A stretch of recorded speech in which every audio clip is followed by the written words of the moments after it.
The rain had stopped an hour before the reading, and the long room at Winterslade smelled of wet wool and wood smoke, and the lavender Mrs. Petherick had strewn under the window seats, because she did not know what else to do with her hands. It was the last week of October, in the year 1859, and the chairs had been carried in from the morning room and set in rows as though for a lecture, which, in a manner of speaking, it was. 22 people had come. Some of them had a right to be there, and some of them had only a curiosity.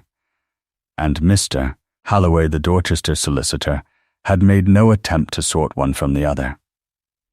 He stood at the end of the room with his back to the tall window and the wet garden behind him, and he turned the pages of a document tied with green ribbon, and he waited for the company to be quiet. Isabel Latimer sat where a widow of 24 sits at such a gathering, which is to say near the side, on a chair that had been brought in last, and was a little lower than the others, with her hands folded in her lap, and her back not touching the chair back at all. She wore black, as she had worn black for 3 years, and the black had been turned once, and the cuffs were faded to the colour of weak tea, and she had mended the left sleeve at the elbow with stitches so small that only a woman who had also mended a sleeve would have found them. She did not look at the nephew. She looked at the window behind Mr. Holloway, and at the beech at the end of the terrace, which was going over from copper to brown, and she thought about the plates. She had been thinking about the plates all morning, because the old man had been dead 11 days, and nobody had been into the dairy in that time, and there was a bath of silver standing in there that would want covering before the dust got into it, and there were 4 dozen plates in the drying rack that would take a bloom if the frost came early. It was not a proper thing to think about at a will reading. She knew that. She thought about it anyway, because it was the only piece of the house she had ever been trusted with, and because thinking about the silver bath kept her face still, and her face being still was the whole of what she had left to manage. Mr. Josiah Latimer had been buried on the Tuesday in the parish church of Nether Ashcombe, under a sky the colour of a pewter dish, with the whole village out along the wall to watch the coffin go by, because he had been a man they had all had an opinion of, and none of them had ever had a conversation with. He had made his money in wine. He had gone out to Portugal as a boy of 19 years and come back at 50 as a man who owned lodges in Oporto and a counting house in Lisbon, and a name that got him credit in London without his asking twice. And he had bought Winterslade from a family that had held it 200 years and had let it go the way such families do. Slowly, and then, all at once. He had put a new roof on it and a new pump in the yard, and had not changed one other thing. And he had lived in 6 of its 30 rooms, and he had spent the last 11 years of his life photographing whatever stood still long enough. That was the part the county could never digest. A merchant they could understand, a merchant with a dairy full of glass and a smell of ether coming out of the window.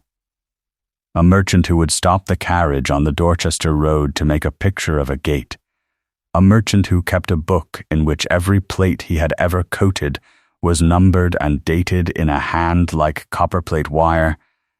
That was a man about whom you made a remark at dinner and then changed the subject. Mr. Holloway read the preliminaries. He read the appointment of executors, and he read the direction as to debts and funeral expenses, and the room made the small settling noises a room makes when it is waiting for the part it came for. Then he read the estate. Winterslade House, with the home farm and the 360 acres, the wine agency and the goodwill thereof, the leaseholds in Lisbon, the plate and the linen and the furniture and the carriages, all of it went to Piers Latimer, the son of the testator's late brother Hugh, absolutely and without condition. There was a sound in the room like a held breath let go slowly. Isabel did not turn her head. She had been told nothing beforehand, and had expected very little, and very little had a great deal of room in it, and she had spent 3 years learning not to fill that room with anything she would have to take out again later. Then Mr. Halloway came to her clause. He read it in exactly the voice he had used for the acres, which she was always afterwards grateful for. To Isabel Latimer, widow of the testator's late son Edmund, the testator gave the sum of £40 sterling, and all his photographic apparatus, cameras, lenses, chemicals, frames, and the whole of his stock of glass negatives and copies, stored in the dairy and the coach-house, and the 2 lofts above it, being, the will said, of no value whatever to any person living except himself, and being therefore the fittest thing he had to leave to the only other person who had ever troubled to learn what they were. Mr. Halloway read the last words a little more slowly than the rest, and then he looked up, and the room did not know what to do with its face. Somebody near the door made a noise that was not quite a cough, and then the nephew spoke. He did not stand up. He was sitting in the second row, with one leg crossed over the other, and his hat on his knee, a fair, well-made man of 31 years, with a good tailor and a wet ring of rain still on the shoulder of his coat. And he turned his head about 1/3 of the way toward her, which is the exact angle a man uses when he means a remark to be public, and does not mean to be answerable for it. And he said, loud enough for the back of the room, that it was handsomely done of his uncle, and that he, for one, had always said the old gentleman knew to a nicety what everything about him was worth. The glass, he said, was worth precisely nothing.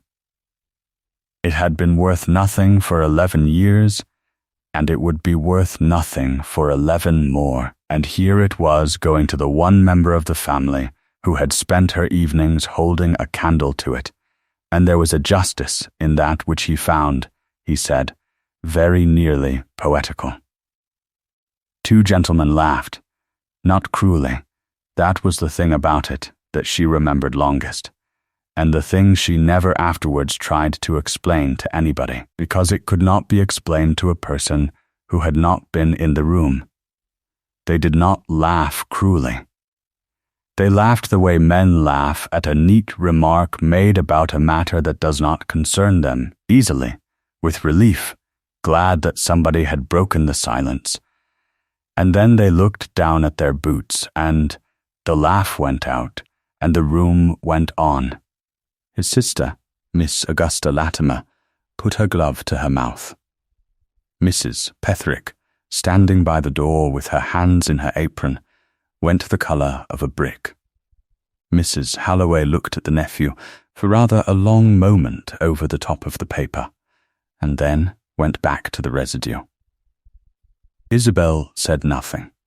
She had not moved when he began, and she did not move when he finished. She was aware, distantly, as one is aware of weather through a wall, that her ears had gone hot, and that the pattern of the carpet had become extremely interesting to her, and she was aware that if she allowed her chin to come down by so much as 1/2 inch, every person in that room would have something to describe at dinner for a fortnight. So she kept her chin where it was, and she kept her eyes on the beech tree, and she counted, without meaning to, the crates in the coach-house loft, which was a thing she could do from memory, 29 in the near loft and 31 in the far, and 9 of the copying crates on the flagged floor beneath, and by the time she had finished counting them, the residue had been disposed of, and Mr.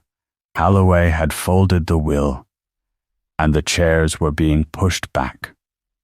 She did not weep.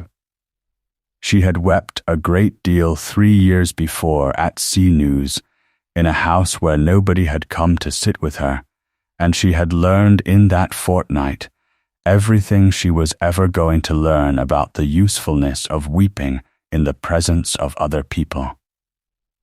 She stood up when the others stood. She let 2 neighbors take her hand and say the thing they had come prepared to say. And then she crossed the room, past the nephew, who had risen and was talking to the rector of Melcombe about the drainage of the water meadows as though nothing at all had been said, and she went to Mr. Holloway at the window and asked him, quite steadily, in a voice pitched for one person, whether the crates might be moved before Michaelmas Quarter, or whether she must wait upon the executor's convenience. He told her she might move them when she pleased, and that he would put a line in the executor's minute to that effect, and that if she would take an old man's advice, she would get them under a dry roof before November. Then he said, in a different voice, that he had been Josiah Latimer's solicitor for 22 years, and had drawn every instrument the man had ever signed in England, and that he would call upon her at the cottage in a week or so upon a matter of business. She thanked him. She did not ask what the matter was. She had learned by then that people who mean to tell you a thing will tell it, and people who do not mean to tell you will only be annoyed at being asked, and either way the asking gains you nothing but the look on their face. She walked back to the cottage in the last of the light with her boots going dark at the toes in the wet grass, and she did not cry there either. And by 8 o'clock that evening she had the lamp lit in the old dairy, and a cloth over the silver bath, and the drying rack carried in from the draught. And she had begun on the near loft with a lantern and a slate. Because there is nothing in this world so steadying as counting a thing that will stay counted. She had not been born to any of it. Her father had been curate of a parish outside Blandford for 19 years, and had never been given the living, and had brought up 3 daughters on £110 a year, and a glebe of 2 acres, and had taught all 3 of them Latin, because he had nobody else to teach it to. Isabel was the middle one. She was the one who had learned to keep the accounts when her mother's eyes failed, and who had gone down to the vestry at 15 to copy the register in a fair hand when her father's fingers grew stiff in the winters, and she had copied it well enough that the archdeacon's clerk had remarked upon the entries, and her father had not told him who had made them. She had learned in that vestry the only 2 things she was ever to need. She had learned that a written thing is either right or it is not, and that the difference is generally visible to anybody who will take the trouble to look twice. And she had learned that nobody ever suspects a young woman of looking twice. Edmund Latimer had come into the parish at Michaelmas of 1854, riding a hired horse very badly, to see about a shipment of Portuguese wine that had gone astray at Poole and been carted, for reasons no one ever established, to a barn near Blandford. He had been 23. He had had his father's shoulders and none of his father's silence, and he had talked to the curate's daughter for an hour and a half about the barn and the carrier and the state of the roads, and then had ridden back the next day upon no business whatever. They were married the following June. She had thought at the time, and she thought all her life afterwards, that she had been very fortunate and rather too young. and that the two things were not connected. They had gone to Winterslade because the old man wished it, and because there was nowhere else. That was in the summer of 1855, and the house had frightened her for the first month, not because it was grand, for it was not particularly grand, but because it was so nearly empty, and so entirely silent, and because her father-in-law would sit at the head of a table 12 feet long and eat a mutton chop, and say nothing at all from the soup to the cheese, and then rise and go out to the dairy and shut the door. Edmund sailed for Oporto in the February of 1856, in the ordinary way of the business, to see the lodges and to bring back the year's accounts. He took a fever at Oporto in the March. He was buried there in the English burying ground on the last day of that month, and the news came to Winterslade by a letter that had been 11 days on the water and had got wet at some point in its journey, so that the second sheet was blotted where the ink had run, and she had had to hold it to the window to make out the name of the clergyman who had read the service. She was 21 years old. She had been married 8 months. The old man read the letter standing up in the hall with his hat still on. Then he handed it back to her and went out of the door and did not come in again until after dark, and in the morning he was at breakfast at his usual hour, and he said nothing about it, and he never said anything about it again for the rest of his life, not once, not on the anniversary and not at the grave cutting, and not when the stone came from the mason with the wrong date on it and had to go back. She hated him for that for about 4 months. Then, one afternoon in the August, she was crossing the yard and the dairy door was open, and she saw him inside, standing perfectly still in front of the bench with his hands hanging at his sides, looking at a wet plate in a rack, and she saw that he had been standing there long enough for the plate to have dried unevenly and to be spoiled, and she understood that he was not silent because he felt nothing.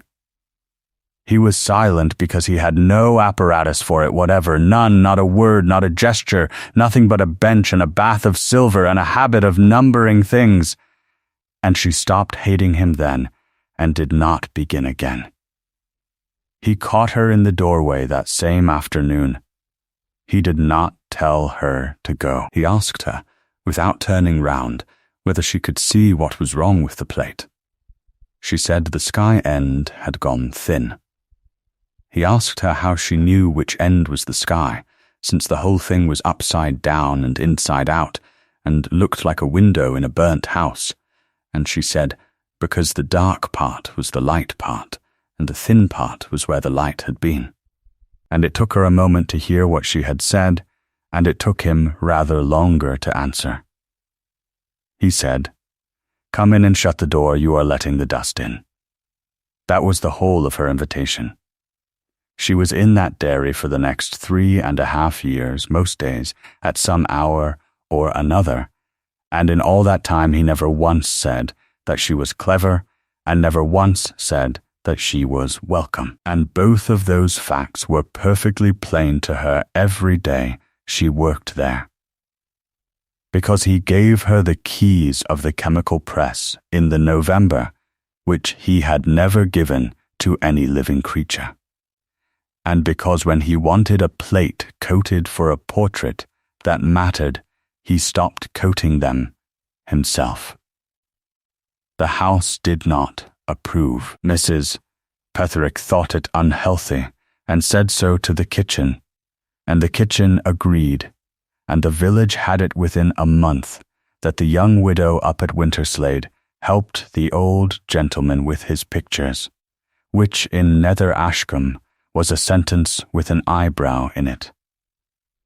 Miss Augusta Latimer, coming down twice a year to look at the furniture and count the spoons, described her sister-in-law's occupation to her acquaintance in Bath as playing at chemistry in a dairy, and added that it was as well the poor thing had something to fill her time, since she had nothing else and no prospect of anything, and this was repeated back to Isabel within a fortnight, by a woman who thought she was doing her a kindness. Isabel thanked her for telling her. She went home and coated 11 plates that evening, all of them good, and entered them in the book, in the old man's ruled column with the date and the light and the length of the exposure. Because that was the rule of the house, nothing went into a rack that had not gone into the book first. The book was the thing. She understood that before she understood the chemistry. He had begun it in Lisbon in 1848, when the process was still paper and wax and a great deal of praying, and he had kept it without a break ever since. One line to a plate, the number, the date, the subject, the stop, the time in seconds counted on the watch, the bath, and a mark in the last column if the plate had been kept or broken up. There were, when she came to count them properly, 4,060 entries. He wrote them in a hand so small and so even that a stranger took it for print. And he wrote them the same evening, always before he ate. And on the 2 occasions in 11 years when he had been too ill to write, he had made his housekeeper bring the book to the bed and had dictated the lines and signed the bottom of the page. He had told Isabel why exactly once. He said that in the fire at the Rua dos Bacalhauros he had lost every paper he had in the world in about 40 minutes, bills of lading, policies, 3 years of correspondence, the lot, and had spent the following 2 years proving to other men things he knew perfectly well and could not show, and that he had made himself a promise on the quay that night, standing in his shirt sleeves with his shoes full of water, that he would never again own a fact he could not put his hand on. That promise was the reason for the 9 crates on the flagged floor of the coach house, which nobody in the family had ever opened, and which the auctioneer's man, when he came round later to value the effects, dismissed in 4 words on his list as glass, copies, no value. From the year the wet plate came in, Josiah Latimer had photographed his own paper.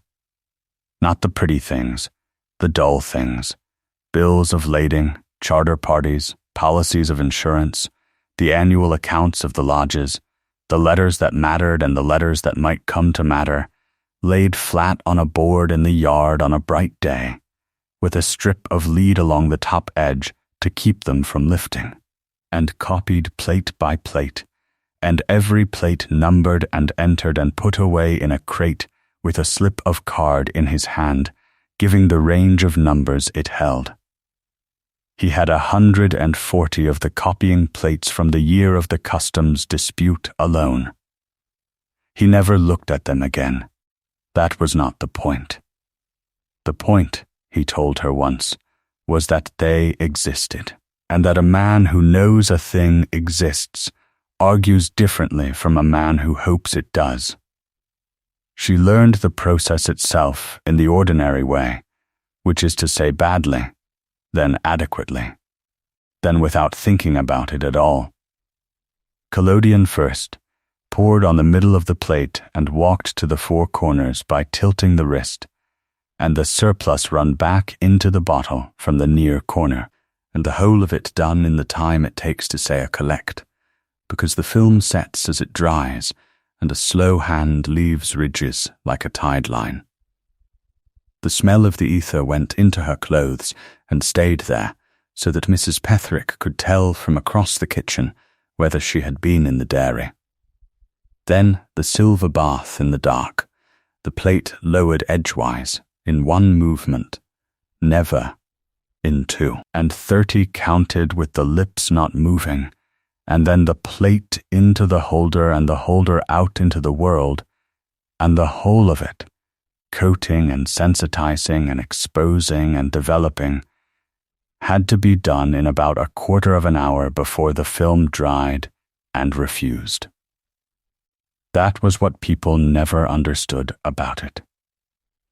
It was not a leisurely art. It was a race run 4 or 5 times a day against the drying of a skin of gun cotton, and it was won by people with steady hands and an unshakable sense of order, and it was lost by people who were clever. Developing was the part she loved, and never said so.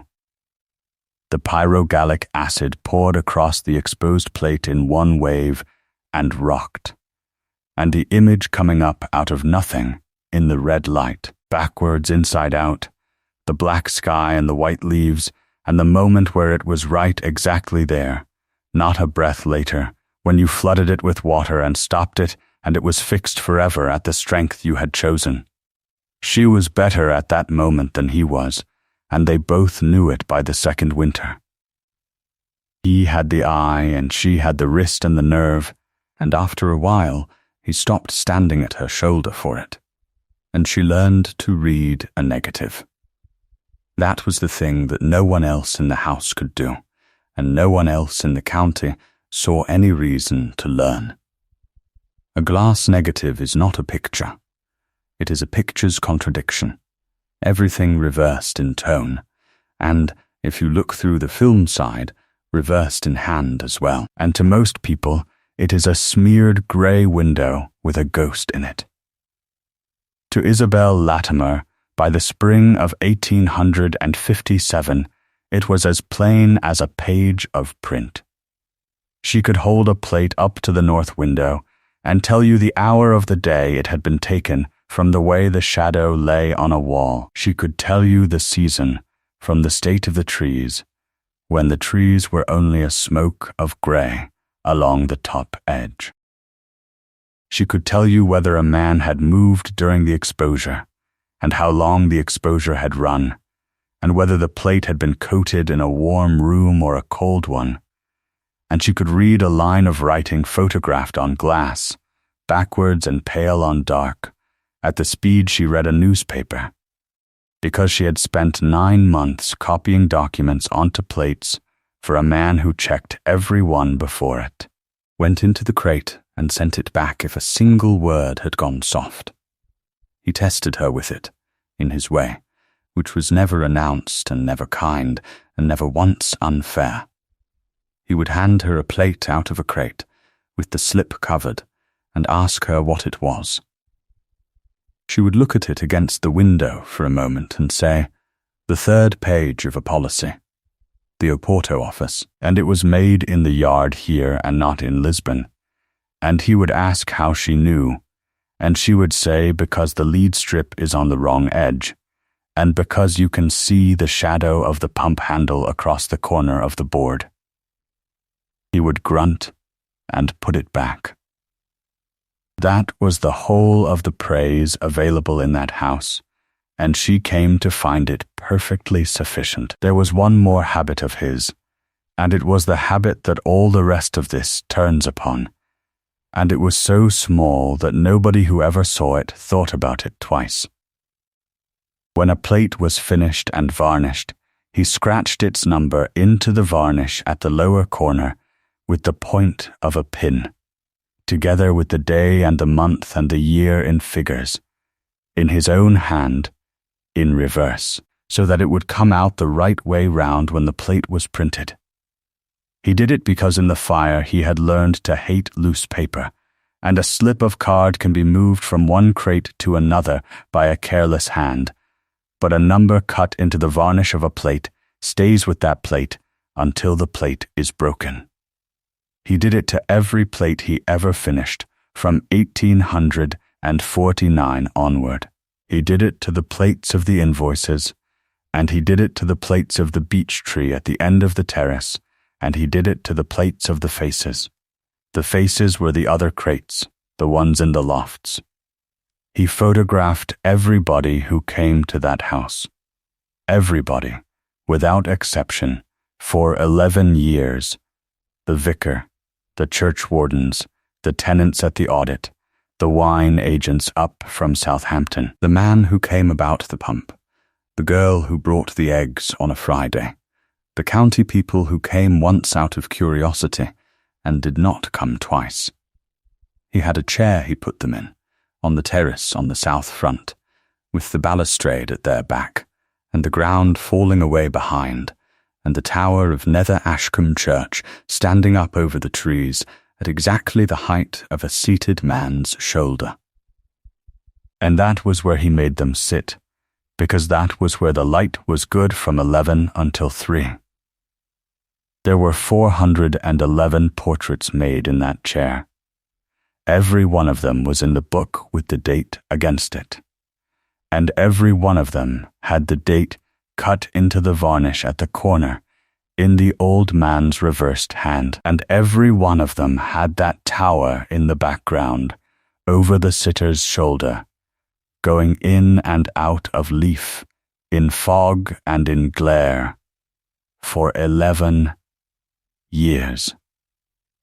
He never showed them to anybody. He gave a print to a sitter now and then, if the sitter asked twice. He was not making a collection, and he was not making a memorial, and if you had asked him why he did it, he would have looked at you as though you had asked why he kept an account book. Isabel, who by the end was making 3 portraits in 4, understood it better than he did, and never told him so. He was doing the thing he had promised himself on the quay. He was making the world into something a man could put his hand on. He died in the 2nd week of October, of no particular illness in the way that a clock stops. He had been out on the Tuesday to make a plate of the sheep going up the lane. On the Wednesday he did not come down to breakfast, and Mrs. Petherick found him sitting on the edge of his bed with his boots in his hand, unable to get his breath, and the doctor came from Cernay and said, "The heart," and used a long word, and came again on the Thursday and used the same long word in a different order. On the Friday evening the old man sent Mrs. Petherick down for his daughter-in-law.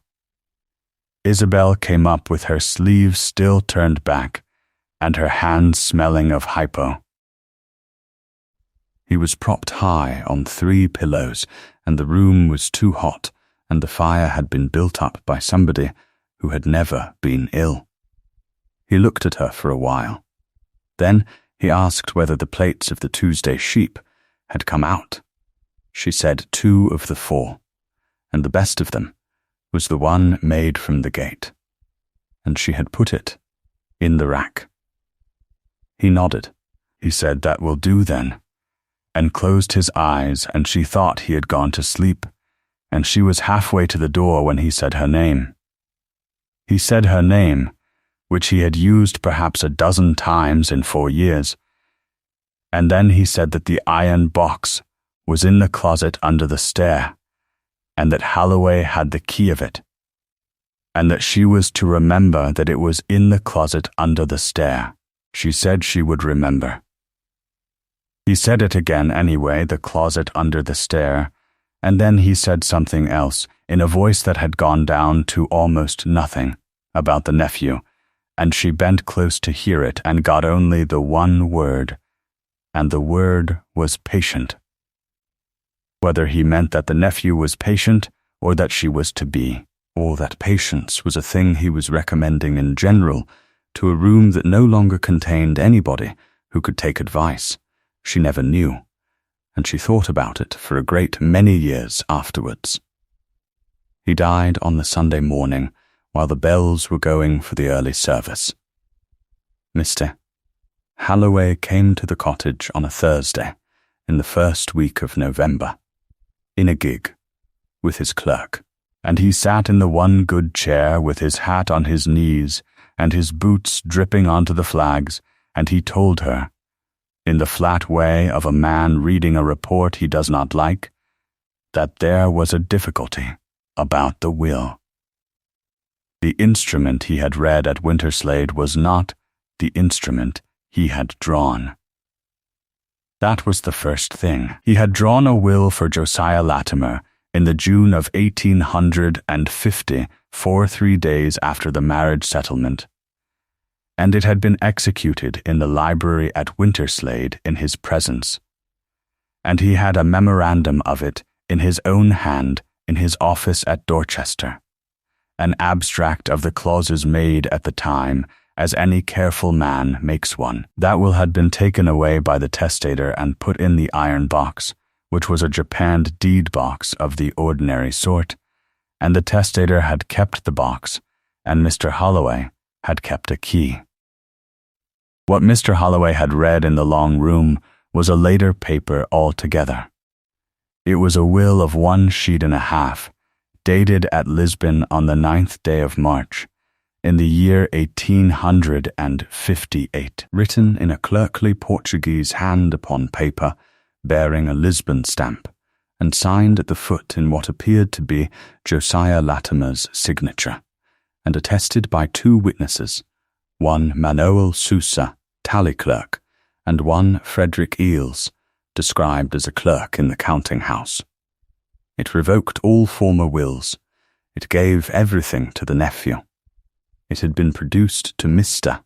Holloway on the 2nd day after the death by the nephew's attorney, Mr. Neame of Dorchester, with the observation that Mr. Holloway would no doubt wish to have it read as the last will, and Mr. Holloway, having examined it and found it regular on its face, had had no choice at that moment but to read it as the last will, and had said so at the time in terms that Mr. Neame had not enjoyed. And the iron box, when it was opened in the presence of both attorneys on the Monday after the funeral, had held 4 things.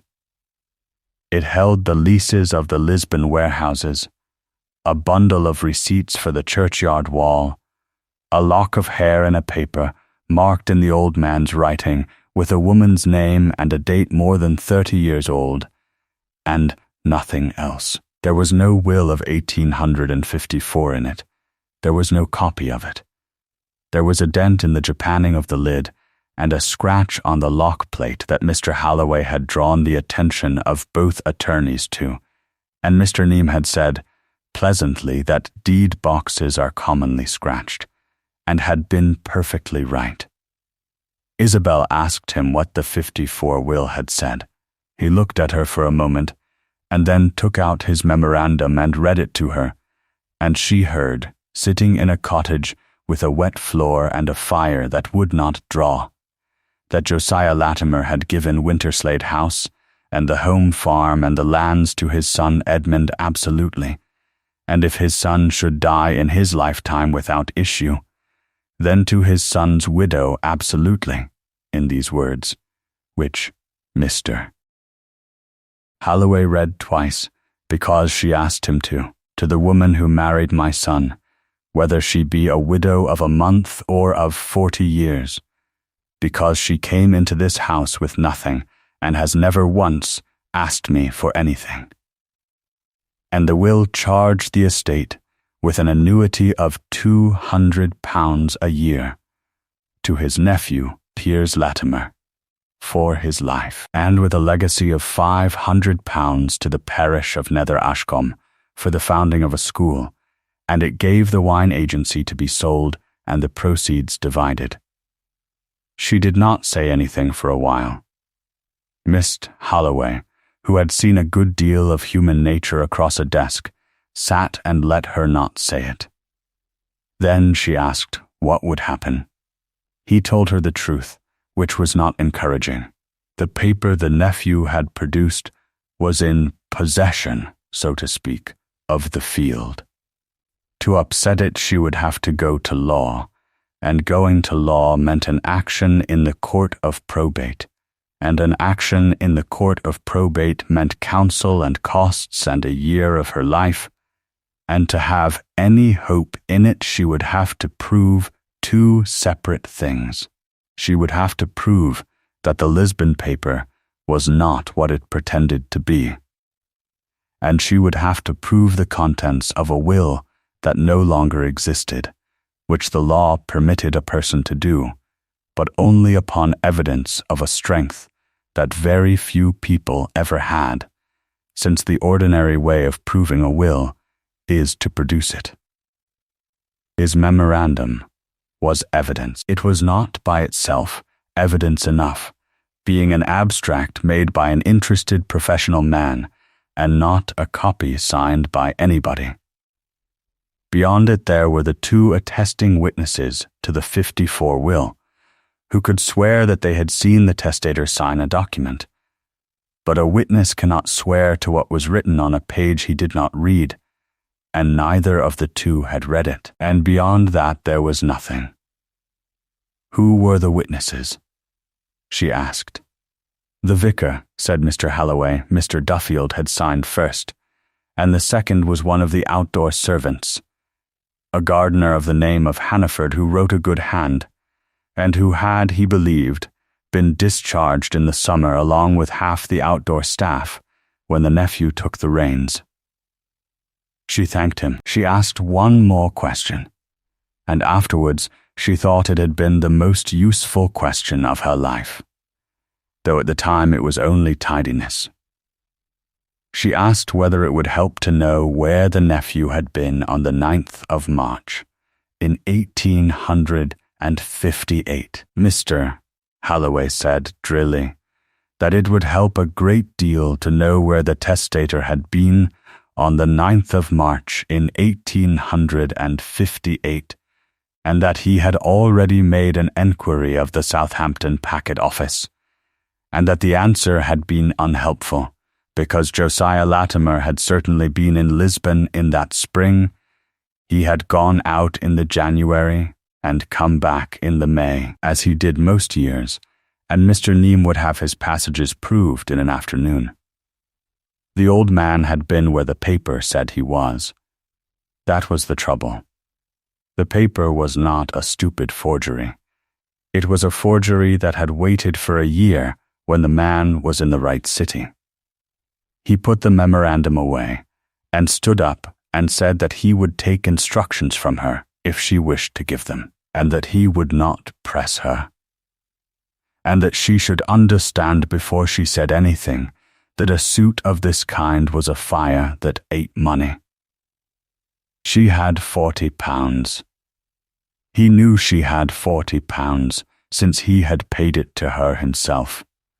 She said she would think about it, and saw him to the gig, and stood in the lane while it turned, and then went back in, and sat down at the table, and did not think about it at all for some hours, because there was a thing standing between her and thought, and the thing was that she had heard for the first time in a stranger's voice what her father-in-law had actually thought of her, and it took her most of that night to get past the sound of it. The removal took 11 days. The nephew came into possession at Martinmas and set about the house with the energy of a man who has waited a long while, and there is nothing in this to be shocked at, for he was entitled to do as he liked with his own, and he believed the house was his own, and he behaved exactly as a man behaves who believes it. He turned off the 2 under-gardeners and the second groom. He sold the old carriage. He had the dairy swept out, and the benches taken up for firewood, which Isabel heard about from Mrs. Petherick before it happened, and which was the reason the cameras and the lenses and the chemical press came down to the cottage first, on a hurdle, in the wet, before anything else did. The crates came down the hill on a farm wagon, 6 at a time, with straw between them and a tarpaulin over the top, and it rained on 4 of the 11 days. The carter was a Nether Ashcombe man named Vi, who had known the old gentleman and would not take her money the first day, and had to be made to take it the second. She rode on the tail of the wagon herself for every load, in the wet, with her skirt pinned up, holding the corner of the tarpaulin down with her hand where the rope had been badly thrown, and the village watched her do it from 4 doorways and 2 windows, and did not offer to help, not out of unkindness, but because there was no name in Nether Ashcombe for what she was doing, and people are slow to put their hands to a thing they cannot name. One crate went over. It went over on the turn by the pound, when the near wheel found the rut that everybody in that parish knew about and complained of at every vestry for 30 years, and the crate came off the tail and struck the bank and burst its end out. She got down and knelt in the mud and took the plates out one at a time with the rain coming straight into her face, and laid them along the top of the bank in the wet grass, and she counted them. And of the 64 plates in that crate 19 were broken past hope, and 11 were chipped at the corner and still good, and 34 were untouched. She did not swear, and she did not cry, and she did not say anything at all, and Vi afterwards told his wife that it was the quietest bad 10 minutes he had ever stood through, and that when she got up, she had asked him only whether he thought the wheel would carry to the cottage, or whether they had better change it there in the lane. That evening, she wrote the 19 numbers into the book, in the last column, in the old man's own way, with the word broken against each and the date. And she wrote it in her own hand under his, which was the first time her hand had gone into that book on a line of its own, and it looked to her like a stranger's writing on a family stone. The cottage was called Pitt's, and it stood at the bottom of the village where the lane bent, and it had 2 rooms below and 2 above, and a lean-to scullery with a copper, and it belonged to the estate, which is to say it now belonged to the nephew. She had it for a year certain, because Mr. Halloway had had the wit to get that much put into the executor's minute in the first week. And after that year, she had nothing certain at all. The rent was £3.10, she had £40. She had also, when she counted them at the end of November with everything in and stacked, and the rain still coming, 492 dozen glass plates in 69 crates, occupying the whole of the lower back room and half the landing and the entire lean-to, and a quantity of apparatus and about 11 shillings worth of chemicals and no income whatever. She went to work. There was no moment of decision in it that she could ever afterwards point to. There was a Monday morning, and a slate, and the first crate. What she did that winter was, in the plainest terms, an inventory. 69 crates, 492 dozen plates, each one to be taken out, wiped, held to the north window, identified, checked against the number cut in the varnish, checked against the entry in the book, and put back in order with a card at the end of the crate showing its range. She did between 80 and 120 plates a day, and she did it standing, because there was no room to sit, and the room was cold enough by January that she worked in her cloak with mittens cut off at the finger ends, and her hands split at the knuckles, and healed badly, and split again. It took her from the 21st of November until the 2nd week of March, with the market days out. The village decided she had gone strange with grief. That was the kindest reading available to it, and it was not meant unkindly. Mrs. Petherick's sister, who lived opposite, and who had been sent by Mrs. Petherick to keep an eye, reported that the lamp in the back room was lit at 5 in the morning and again till midnight, and that there was a smell out of the scullery like a chemist's shop on fire, and that the young widow was as civil as ever in the lane, and would talk about anybody's rheumatism for 10 minutes together, and would not talk about the back room at all.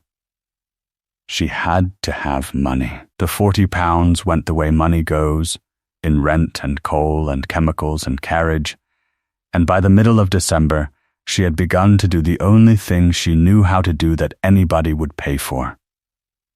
She made portraits. She set the camera up in the yard behind Pitt's, against a hung sheet on the days when the light was good, and she charged 1 shilling and 6 for a paper portrait, and 2 shillings and 6 for 2, and she went into Dorchester on market Saturdays, with the camera and the tent on a hired handcart, and stood at the end of the corn market, and made portraits of farmers and their wives and drovers and, in the spring, of a good many soldiers. It was not genteel. That should be said plainly, because everybody in the county said it. A lady did not stand at the end of a corn market in an apron with her hands stained brown to the second knuckle, taking 1 and 6 off a drover. 2 families who had dined at Winterslade in the old man's time stopped bowing to her in the street that winter, and one of them made a point of the matter in a way that got round. Isabel put the money in a tin. In the 12 weeks from Christmas to Lady Day, she took £18, 4 shillings and 9 and she was never once idle on a Saturday, because she was fast, and because her portraits did not have the drowned look that the itinerant men's had, and word of that got round the market a good deal faster than the other thing got round the drawing-rooms. The stationer was in South Street, 4 doors up from the corn market, and it was a bookbinder's as well, and the man who kept it was Mr. Stephen Ray, who was 34 years old, a lay clerk at the church, unmarried, quiet to the point of being thought dull, and the only supplier of albuminized paper within 22 miles. She had been buying from him for 3 years on the old man's account.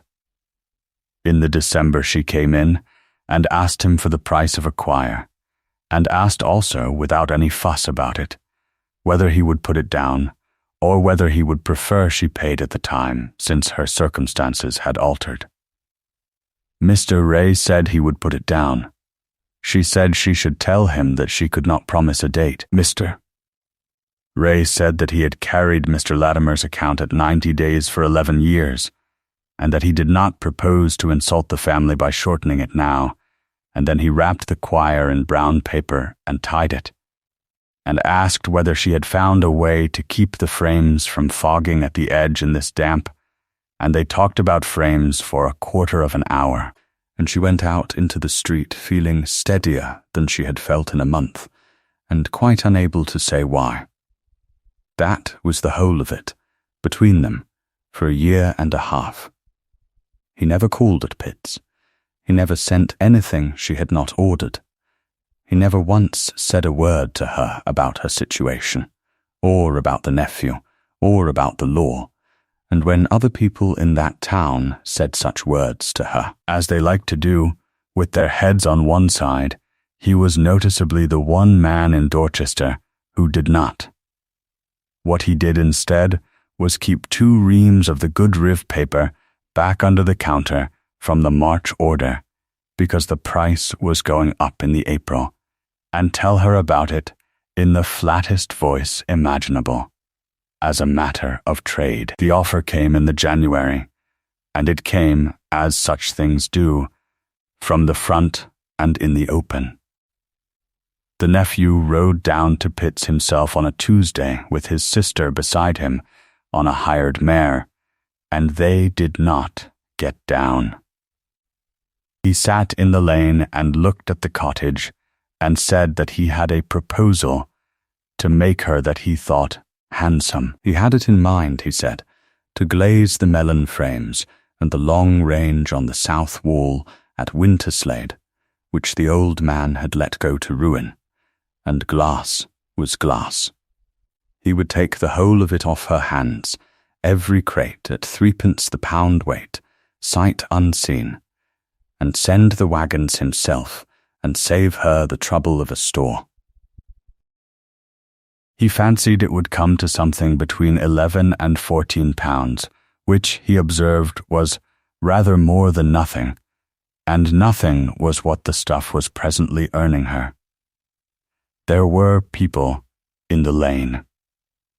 There were always people in that lane at that hour, because the lane was the way to the pump, and the nephew was not a stupid man, and he had chosen the hour, and his sister had chosen her seat on the mare, so that she could see the cottage door and the pump both.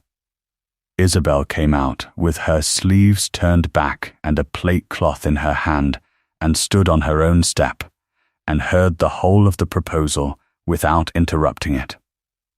Then she said, in a voice that carried no further than it needed to, that she was obliged to him, and that she would not sell. Miss Augusta laughed. She did it well. She had been practicing it in Bath for 15 years. She said to her brother, and not to Isabel, in the tone one uses across a person, that they must not tease her, since the crates were all the poor creature had to sit and look at of an evening, and that she had heard that she counted them, actually counted them, one by one, like a miser with his shillings. And was there anything in the world so melancholy? The nephew said, still pleasantly, that he would raise it to 4p. Isabel said that the answer would be the same at 1 shilling. And then he said the thing that she kept. He said it half turned in the saddle, to his sister, but pitched for the pump and for the 4 women at it, and for the boy holding the gate, that his uncle had known his business to the last, for he had left the only worthless thing in the house to the only person who could not tell the difference, and that when the crates were finally sold for glazing, as they would be within 2 years, the parish might reflect that a woman had spent a winter of her life carrying a dead man's rubbish up a hill in the rain. The women at the pump did not laugh. That was interesting, and Isabel noticed it and stored it, but the boy at the gate laughed, because boys laugh at whatever the gentleman on the horse says, and it went round the village by supper, and it went into Dorchester by the Thursday carrier, and by the end of the month a man she did not know said it back to her at the corn market as a joke that everybody was making, and she smiled at him and made his portrait and took his 1 and 6. She said nothing to anybody about any of it. What she did that evening, being cold and tired and having a good deal to be angry about, was to take the lamp into the back room and go on with crate number 31, because she had left off at the middle of it, and because a person who breaks a rule when she is angry will break it again when she is only tired. The work went on into February. She was 3/4 through the lofts crates by then, which were the portraits and the views, and she had begun to know things about them that nobody else in England knew, and that were of no earthly use to her. She knew that the old man had photographed the beech at the end of the terrace on the same day of the year, the 11th of April, for 11 years running, and that the 11 plates laid in order were a strange and beautiful thing to see, the tree thickening in the middle years and losing a limb in the storm year and standing up again. She knew he had made 92 plates of the church, 61 of them from the same spot by the yew. She knew the whole face of that parish for 11 years, every roof and every wall and every hedge and every gate, better than anybody who had lived in it.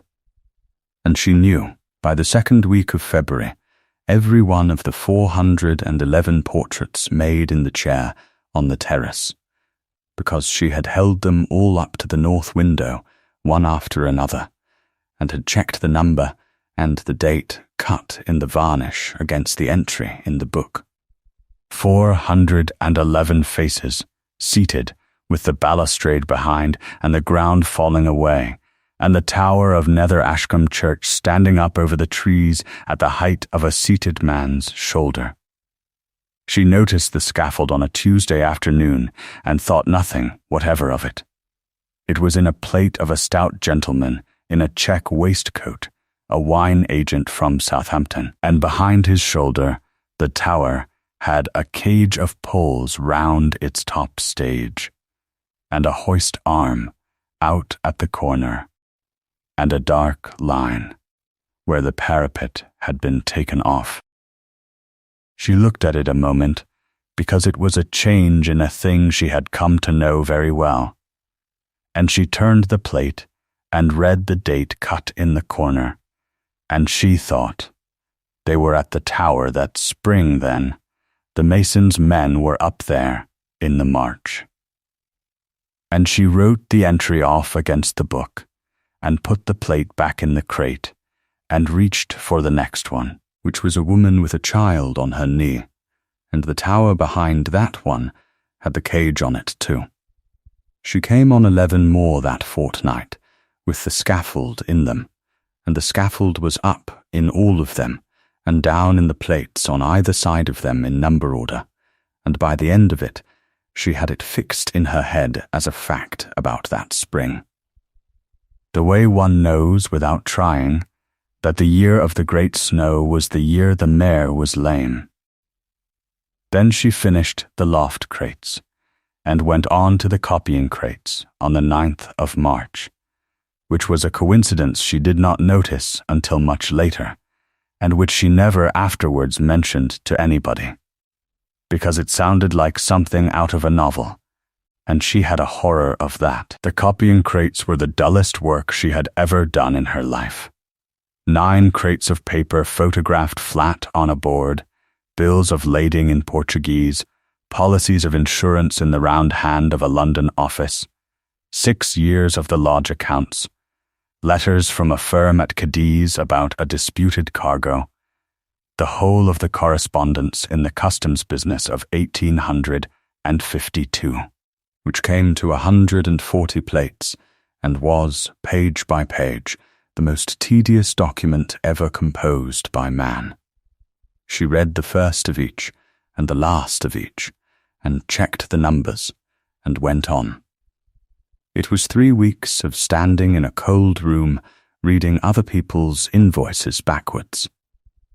Crate number 63 was the second from the end. It was smaller than the others, and it was not one of the merchant's crates from Lisbon, but a house-made box with a lid that had been screwed rather than nailed, and the card at the end of it was in the old man's hand, and the card said, "Copies, house papers, not to be sold with the rest."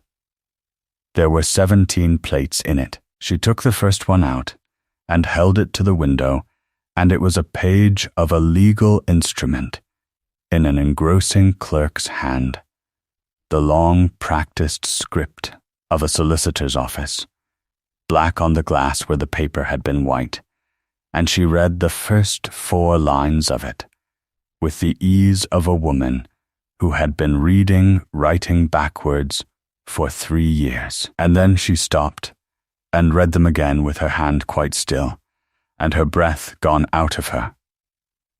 "This is the last will and testament of me, Josiah Latimer, of Winterslade in the county of Dorset, merchant."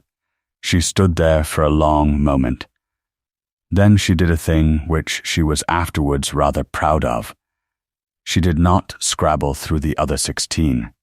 She put the plate back in its slot, and she took the book, and she found the numbers, and she read the 17 entries in the old man's small even hand, dated the 14th of June, 1854, at Winterslade, subject entered as house papers, 1 to 17, and against the last of them, in the remarks column, 4 words that no clerk would have thought worth writing, and that Josiah Latimer had written, because he wrote everything, taken same day as executed.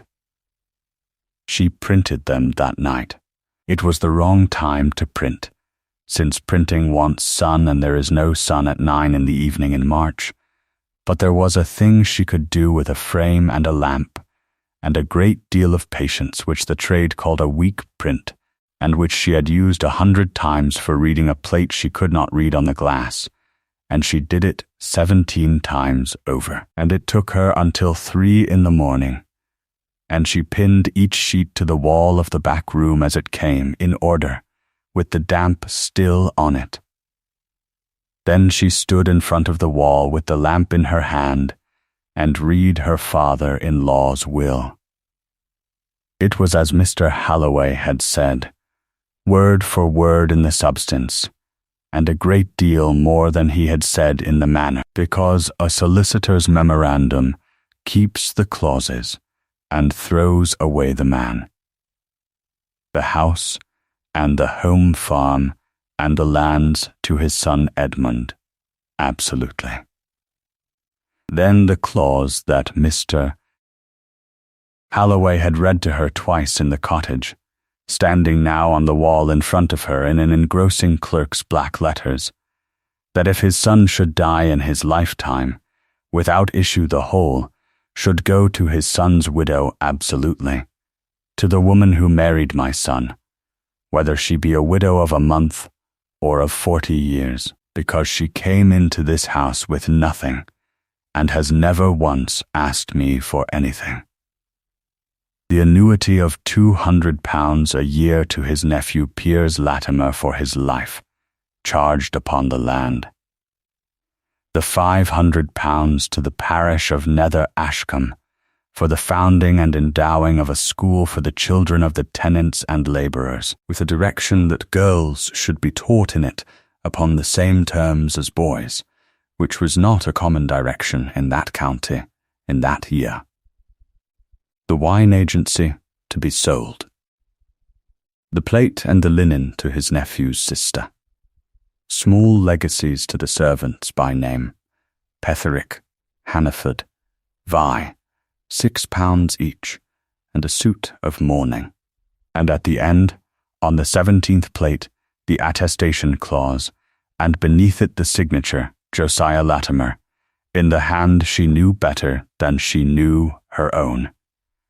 And beneath that in the margin, in 2 other hands, the names of the persons in whose presence he had signed it: Alfred Duffield, clerk vicar of this parish; Thomas Hannaford, gardener of Winterslade. She sat down on a crate at about 4 in the morning, and put her hands over her face and stayed like that for a while. Then she got up, and made the fire, and put the kettle on it, and went and looked at the wall again, because there was one thing she wanted to be sure of, and she wanted to be sure of it before the sun came up and made a fool of her. She wanted to be sure that she had not simply found what she wished to find. So she read the whole of it again from the first plate to the 17th, slowly looking for the places where a thing that has been tampered with shows itself. A line where the ink sits differently, a word crowded in, an erasure, a join. There was none, there could not be, and she knew why better than any lawyer in the county would know it. A wet plate copy is made in one exposure of a whole sheet, edge to edge, in ordinary daylight, with the shadow of the board's own frame around it, and the film is a skin of collodion that cannot be worked upon without leaving a track a child could see, and the number and the date are cut into the varnish afterwards with a pin, in reverse, and the entry goes in the book the same evening. To make a false copy of a false will, you would need to make the false will first, and then photograph it, and then forge 11 years of a dead man's numbering, and then get the crate into the coach house, loft under the eye of the man who kept the key. She was not looking at a thing that could be argued with. She was looking at a page that had been lying in a screwed box in a coach house for 5.5 years, while everybody who cared about it walked past. She did not go to Dorchester that day. She went the day after, which she was afterwards glad of, because in the intervening day she did the other piece of work, and the other piece of work was worth 10 of the first. The other piece of work was this. She went back into the loft crates to the portraits, and she took out every plate that had the scaffold on the church tower. And there were 13 of them, and she laid them along the table in number order, and read the dates cut in their corners. The first was the 26th of February, 1858. The last was the 17th of March in the same year. Between them lay a fortnight and 2 days, and 13 people had sat in the old man's chair in that fortnight, with the poles and the hoist arms standing up over their shoulders in the background, and she had already seen them all once, and had thought about nothing but the tower. She had not thought about the sitters at all. The 9th of the 13 was a man in the chair, with one leg crossed over the other, and his hat on his knee and his head turned a little from the lens, as a man turns who does not care to be photographed and is being humoured. And she had held that plate up to the north window 3 weeks before, and had written the number off against the book, and had gone straight on to the next, because in a crate of 411 faces there is no reason on earth to stop at any one of them. She held it up again now. The book gave the entry in the old man's small even hand, the 6th of March, 1858.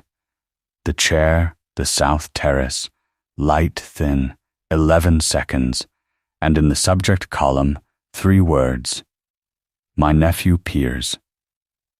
She stood there in the cold, with the plate in both hands, and did the arithmetic that any person on that coast could have done, because it was the arithmetic of everybody's life there. From Southampton to Lisbon by the packet was 5 days if the weather was kind, and 7 if it was not. And there was no other road, none. Not by land through Spain in a march, not by any means then existing in the world. A man photographed sitting in a chair on a terrace in Dorset on the 6th day of March could not have stood in a counting house in Lisbon on the 9th. He could not have done it in 6 days. He certainly had not done it in 3. And she thought, quite coldly, standing there, but he has not said that he was there. Not yet. The paper says the old man signed at Lisbon on the 9th, and the old man was in Lisbon that spring, and the 2 men who put their names at the foot of it are a dead tally clerk and a clerk gone to Brazil, and no living soul has yet been asked to swear to anything at all. She put the plate back in its slot. She wrote nothing in the book. She said nothing to Mrs. Petherick's sister, who came in that morning about a settling of eggs and stayed 20 minutes and went out again, knowing no more than she came in with. And on the Thursday she walked the 11 miles into Dorchester rather than pay the carrier, and went up the stairs to Mr. Halloway's office with 17 damp prints rolled in a piece of oilcloth under her arm, and put them on his desk, and asked him to read them and to tell her whether it was worth anything, and then sat with her hands in her lap and watched a man of 62 years go through the whole 17 twice, without saying one word. When Mr. Halloway had finished the second reading, he took off his spectacles and rubbed the bridge of his nose with 2 fingers, and said, to the window rather than to her, that he had drawn that instrument in the June of 1854 in the library at Winterslade, and that he had not seen a word of it since the day the old man locked it in the box, and that the 17th sheet in front of him carried his own engrossing clerk's hand, and a fault in the letter G that the man had had for 30 years and had been unable to cure. Then he said that she had better tell him precisely where these came from, and precisely who had touched them, and he took a fresh sheet and wrote down her answers for 2 hours and a quarter. The law of it, as he laid it out for her that afternoon, was neither so hopeless as she had feared nor anything like so simple as she had hoped. A will is proved by producing it. When it cannot be produced, the court will admit other evidence of its contents, and there is no rule that says such evidence must be a copy signed by anybody. A draft will do, a memorandum will do, and the sworn recollection of a person who read it will do, and the court weighs what it is given. Photographs of the executed sheets. If the court could be satisfied that they were photographs of the executed sheets and not of something else, were evidence of a kind no one in that district had ever offered before, and Mr. Halloway had heard of the thing being done once in a case out of the north and could not at that moment recall how it had gone. But there was a second difficulty, and it was the real one.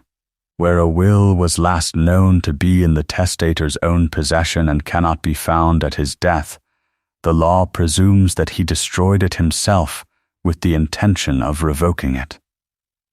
That presumption had killed more just claims than any other rule in England. To defeat it, she would have to satisfy the court that the will had not been destroyed by Josiah Latimer, and the way to do that was to show that other hands had had the box.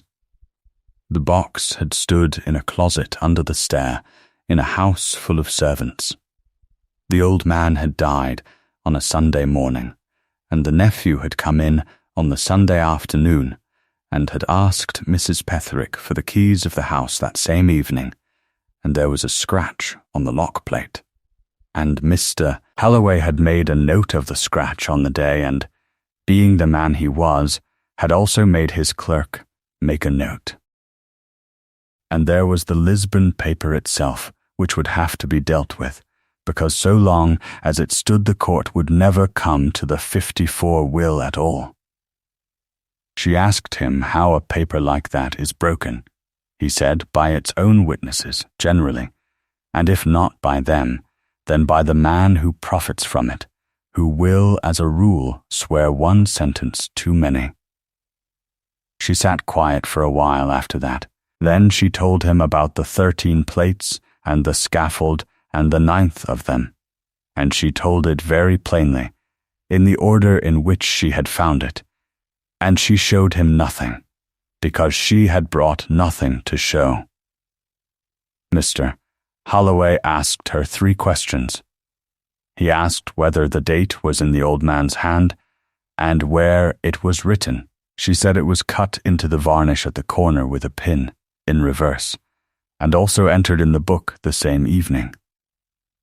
He asked whether any person other than herself had ever handled that crate since the old man's death. She said the crate had come down on Vi's wagon under a tarpaulin, and had been opened by her in the back room at Pitt's, and had been touched by nobody else. And then he asked, very carefully, whether the plate would be understood by a plain man in a plain room, or whether it was one of those matters that require an expert to explain, and then require another expert to explain the first. She said that it was a picture of a gentleman in a chair, with a church behind him, and poles round the church, and that anybody in that parish could name both. Mr. Halloway got up and walked to the window, and stood there with his hands behind his back for a full minute. Then he came back and sat down and said that they would do nothing about it whatever. He explained. As matters stood, the nephew had propounded the Lisbon paper in common form, and it had been read and the world had accepted it, and no one had yet sworn to a single fact upon oath. If she began her action, and pleaded her plates and her scaffold in the first breath, the nephew's advisers would read the plea, and Mr. Neame was not a fool, and what would happen is what always happened. The affidavit would be drawn to fit. The nephew would say he could not now be certain of the day, that he had been much abroad, that his uncle had told him of the paper afterwards. He would give up nothing but a little vagueness, and vagueness cannot be contradicted by a photograph. But if the pleadings said nothing of any plate, and the case appeared to turn only upon the old lady's memory and a solicitor's memorandum, then the propounder, having two attesting witnesses, one of whom was dead and the other in Brazil, would be pressed to prove to execution some other way. And there was only one other way conveniently at hand, and it was the nephew's own oath that he had been present at Lisbon and had seen his uncle sign. He would swear it, said Mr. Halloway, because he will believe there is no living person who can say otherwise, and when he has sworn it, we shall put a piece of glass into his hand. Isabel said that it seemed a cold way to do a thing. Mr. Halloway said that it was the coldest way he knew, and that he had been at the law for 40 years and had never yet seen warmth carry a probate suit. Then he told her the price. Counsel at Westminster if the cause were removed there, and at the assize if it were not, an agent in town, the citation, the affidavits, the expenses of the witnesses, and the risk, which was that if she failed, she would pay the other side's costs as well as her own, and would be ruined for the rest of her natural life, being at that moment a woman of 24, with £11 in a tin, a camera, and a year's tenancy of a cottage that belonged to the man she proposed to sue. He put the whole of it in front of her, without softening any part of it, and then he said that his own bill would stand over until the end, and that if she lost he would not send it in, and that she was not to thank him for it because his motive was not charity, but 40 years of temper. She went home and thought about it for 6 days, and then wrote him one line agreeing. What she did in the meanwhile was to make the evidence into a thing that could be handled by other people, which was, though nobody but she understood it at the time, the piece of work that won the case. Prints fade, curl, tear, and get out of order. Prints unmounted and loose in an oilcloth roll are a heap of paper that a barrister will drop on the floor of a court and lose the middle of. So she printed the 17 again in proper sunlight in the April, 3 sets of them, on good albumen paper, and she took them into South Street. Mr. Ray heard what she wanted and did not ask her one question about why she wanted it. He mounted each sheet on a stiff card with a linen hinge so that the whole would lie flat and open, and he bound the 3 sets in half-calf, plainly, with the pages numbered at the corner in his own hand, and a ruled line at the foot of each where a person might write, and inside the front board of each volume he bound in 4 blank leaves for the certificates. It took him 9 days. He charged her £1.11 6, which she knew perfectly well was the cost of the materials and not 1 penny more, and when she began to say so he said that the binding of a book was his trade, and the pricing of it was likewise his trade, and asked whether she would take the 2nd and 3rd volumes now, or would call for them Saturday. The gardener took her 3 weeks to find.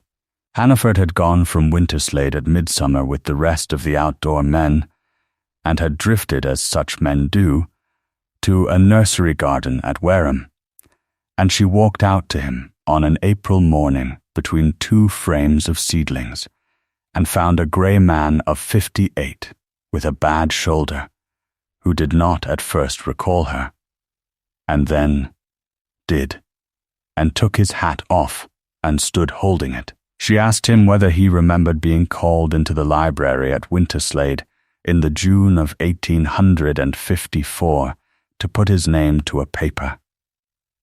He said he remembered it as well as he remembered his own wedding, and for the same reason he had been that frightened. He had come in off the walk with his boots dirty, and had been told to wipe them, and had stood at the end of the table. And there was the master and the vicar and the lawyer from Dorchester, and the master had signed his name, and had said, "Hannaford, you are to write your name under the vicar's, and put where you live and what you are."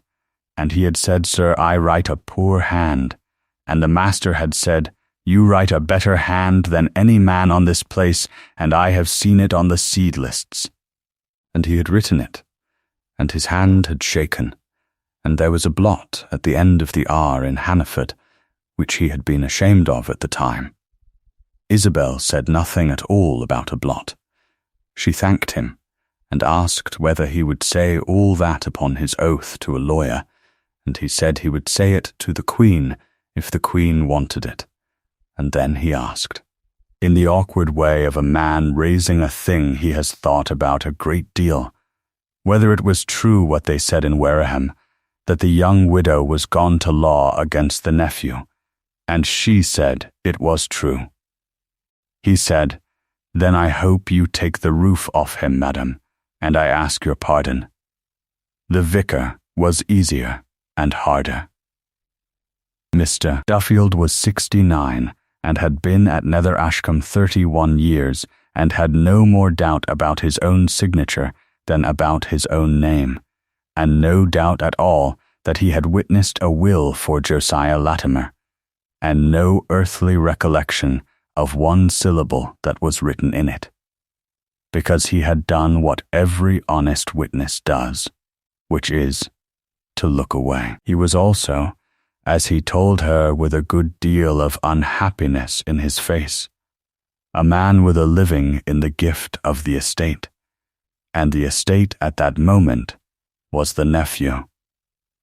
She said that she would not ask him for anything but the truth, and that if the truth cost him his living then, she would have done him an injury, and would know it. He said that he was 69, and would say what he had seen, and that he had said it to Mr. Neame the week before, when Mr. Neame had come to the vicarage to ask him, very civilly, whether his memory of the year was quite clear at his age. That was the first hint she had that the other side was already on the ground, and it did her good, in the way that cold water does good. The parish books were the next thing, and they were the piece that nobody on the other side ever saw coming, because it did not occur to anybody that a woman looking for a date would go to a churchwarden's account. Isabel went to the vestry on a Tuesday with the vicar's leave, and sat at the same table where she had learned, at 15, in another parish, that a written thing is either right or it is not.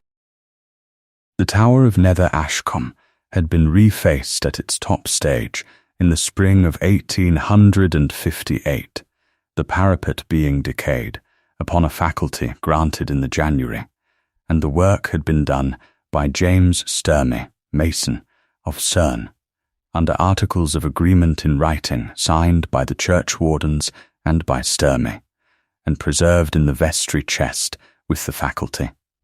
The articles bound him to begin the setting up of the scaffold not later than the last week of February, and to have the scaffold struck and all his materials off the ground by the 20th of March, since the parish had a horror of poles standing over the graves at Easter.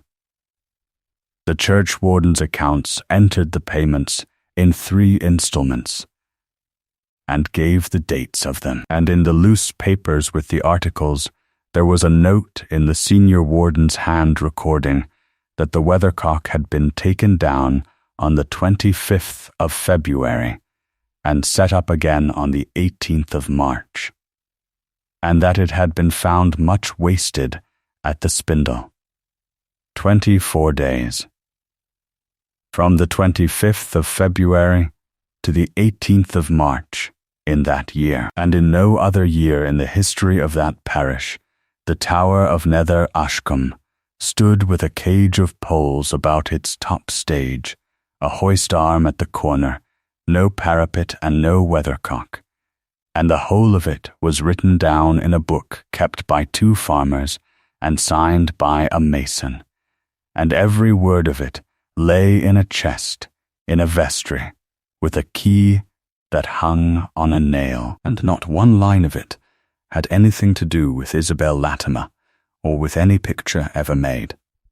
She copied it all out fair, and had the copies examined against the originals by the vicar and by the senior churchwarden, who signed at the foot of each, and she took them to Mr. Halloway, and Mr. Halloway read the note about the weathercock, and laughed out loud, which his clerk afterwards said was a thing he had done perhaps 4 times in that office in 20 years.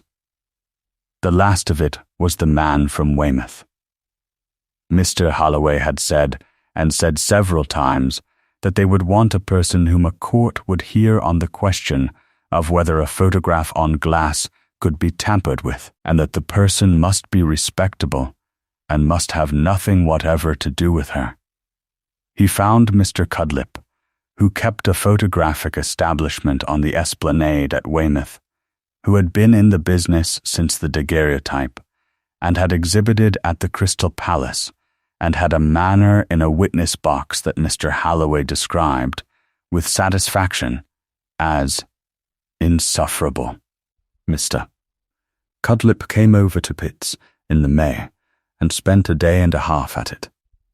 He examined 30 plates that Isabel drew at random from the crates in his presence, and the 17 from the screwed box, and the 13 with the scaffold, and the 9th of the 13 he examined for the better part of 2 hours, with a glass at the window, and again by lamplight from behind. He looked at the varnish, and he looked at the film, and he looked at the edges where the collodion had been walked to the corners by a wrist, and at the pin scratches in the varnish, and at the mark of the plate holder along the top edge, and at the fine crescent of thinner film in the lower right corner of every plate in the whole of that collection, which is the finger mark of the man who poured it, and which no 2 hands in England make alike.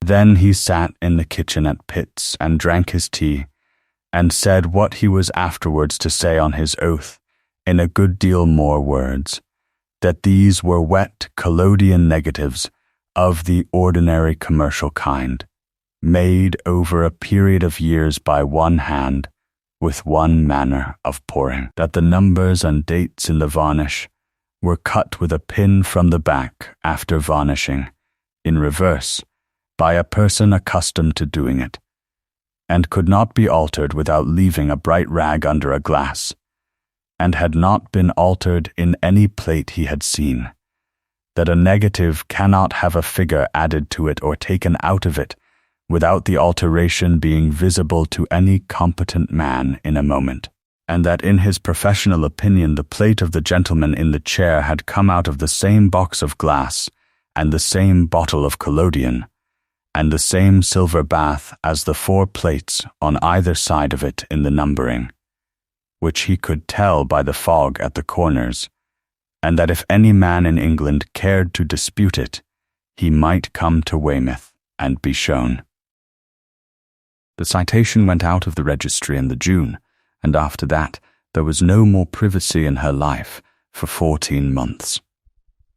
A probate suit in a country district is not a legal proceeding. It is a public entertainment with a legal proceeding somewhere inside it.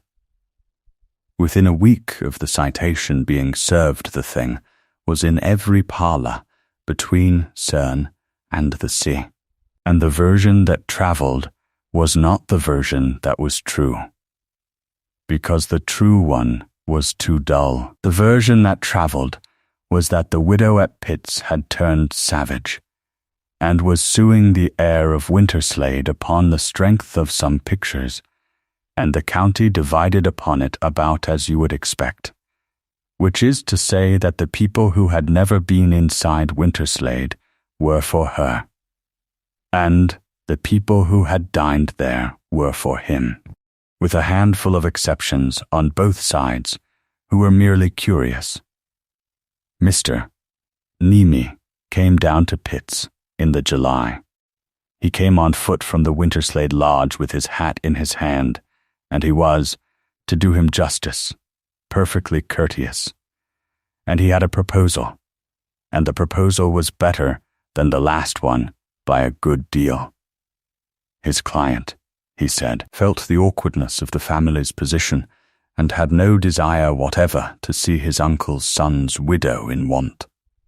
His client was prepared, without any admission of any kind, and purely out of regard for the name, to secure to her an annuity of £60 a year for her life, and the cottage rent-free, and the costs of the proceedings so far incurred. Upon her withdrawing the citation, and executing a release of all claims against the estate.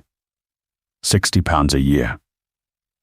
She had taken £18 4 shillings and 9pence in the 12 weeks from Christmas to Lady Day, standing in the rain at the end of a corn market, and had thought herself in luck.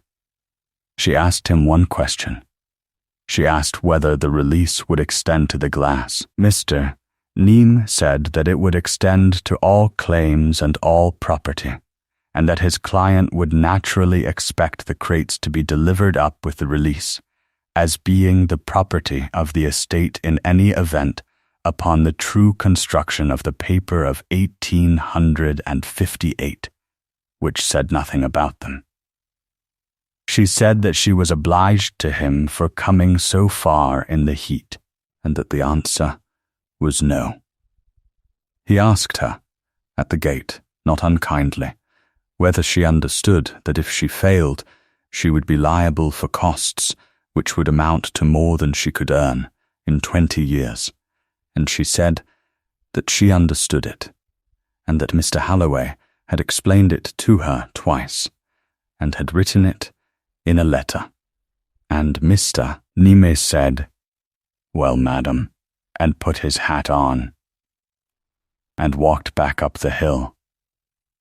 2 things happened in the August. The first was the notice to quit. It was regular. It was served by a clerk.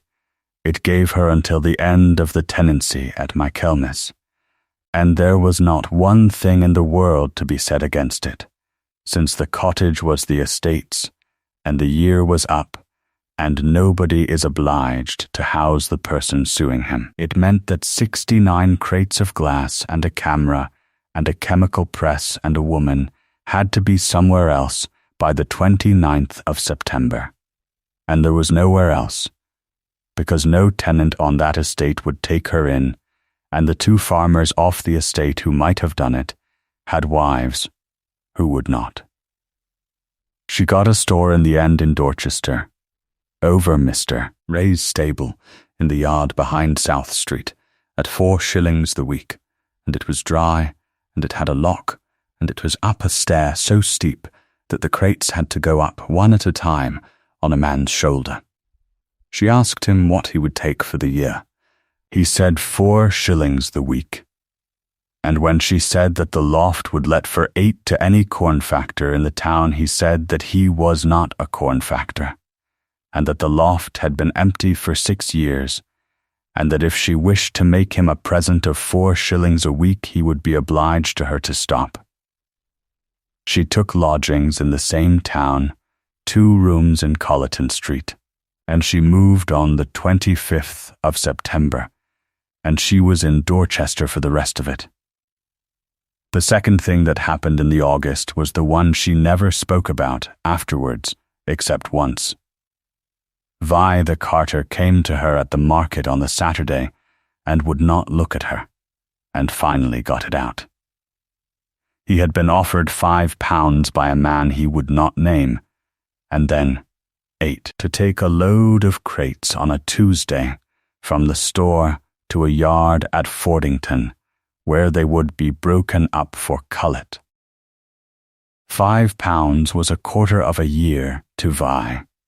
He had said no on the Thursday, and had been called a fool by his own wife on the Thursday night, and had come to tell her on the Saturday because, as he put it, he had carried the old gentleman's glass down that hill in the rain, with her sitting on the tail of the wagon, and he was not going to be the man who carried it anywhere else. Isabel thanked him, and did not make a scene of it, and went straight to Mr. Halloway, who took Vi's statement in writing that afternoon, and put it in the strong-box, and said, with a good deal of pleasure, that he hoped very much somebody would try it again. Nobody tried it again. But it changed her practice, and the change mattered. From that week, the 17 plates of the will, and the 13 with the scaffold, and the book, went out of the loft and into the strong room of the bank at the top of South Street, deposited in a sealed case with a schedule signed by herself and by Mr. Halloway and by the manager, who entered the deposit in the bank's own book with the date, and no plate came out of that case afterwards except in the presence of 2 persons, one of whom was always a stranger to her. The 3 bound volumes of prints were lodged, one with Mr. Halloway, one with the bank, and one at Mr. Halloway's suggestion and to the great astonishment of the gentleman concerned, with the rector of Melcombe, who was the nephew's own friend, so that no one could afterwards say the prints had lain where she could get at them. It cost her nothing, and it took an afternoon, and it turned out to be the thing that made the whole business unanswerable, and she had thought of it because she had spent 3.5 years in a dairy with a man who wrote down what he had done the same evening he did it. Always. Without exception, even when he was ill in bed. The affidavit came in the October. It came in the ordinary way, a copy served on Mr. Holloway's office as part of the propounder's evidence in support of the paper of 1858, and Mr. Holloway sent a boy to Colleton Street to ask her to step round, and she came in her apron because she had been working, and he put it in front of her without a word, and put his finger on the 4th paragraph. The attesting witnesses being the one deceased at Lisbon in the September of 1858, and the other departed for the Brazils and not to be found, the propounder Piers Latimer made oath in the usual form, and in the 4th paragraph he swore that he was himself present in his late uncle's counting-house in Lisbon upon the 9th day of March in the year 1858, that he saw his uncle sign the said paper writing at the foot thereof with his own hand, that he saw the said Manuel Sousa and the said Frederick Isles thereupon subscribe their names as witnesses in his uncle's presence and in the presence of each other, that his uncle then said to him, in the hearing of all present, that he had now done what he ought to have done long since, and that he, the deponent, remained in Lisbon upon the business of the house from the last week of February until the middle of April in that year. She read it twice. Then she put it down on the desk and squared the edge of it with the edge of the blotter, which was a thing her hands did when the rest of her had decided to be still. And she said that she supposed there was no possibility that he had been in Lisbon and had also sat in that chair. Mr. Halloway said that there was every possibility in the world, and that it was their business now to shut every one of them, one at a time, until the only thing left in the room was the plate.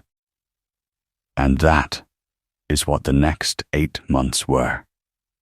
They shut the packet. Mr. Halloway wrote to the Peninsular Company at Southampton and had a certified extract of the passenger lists of every sailing between the 1st of January and the 1st of May in 1858, which showed Josiah Latimer outward in the January and homeward in the May, exactly as Mr. Neame would have shown it, and showed, in the same list, 1 P. Latimer outward on the 14th of March, and no P. Latimer outward at any earlier date in that year at all. That single line was worth more than everything else they had, and they came by it because Mr. Halloway's clerk, a young man named Batstone, with no imagination and infinite patience, asked for the whole 4 months instead of the 1 week. They shut the road.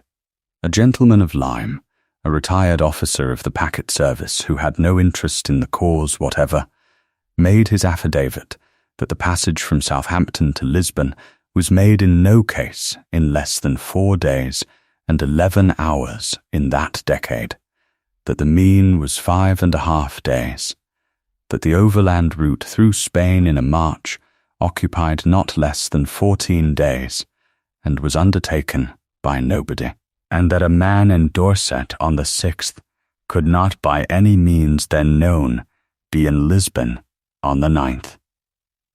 They shut the tower. Sturmy the mason swore to his articles and to the days, and the senior churchwarden swore to the accounts and to his own note about the weathercock, and the vicar produced the faculty, and the vestry chest was carried into Dorchester in a gig with 2 churchwardens sitting on either side of it, like men escorting a prisoner.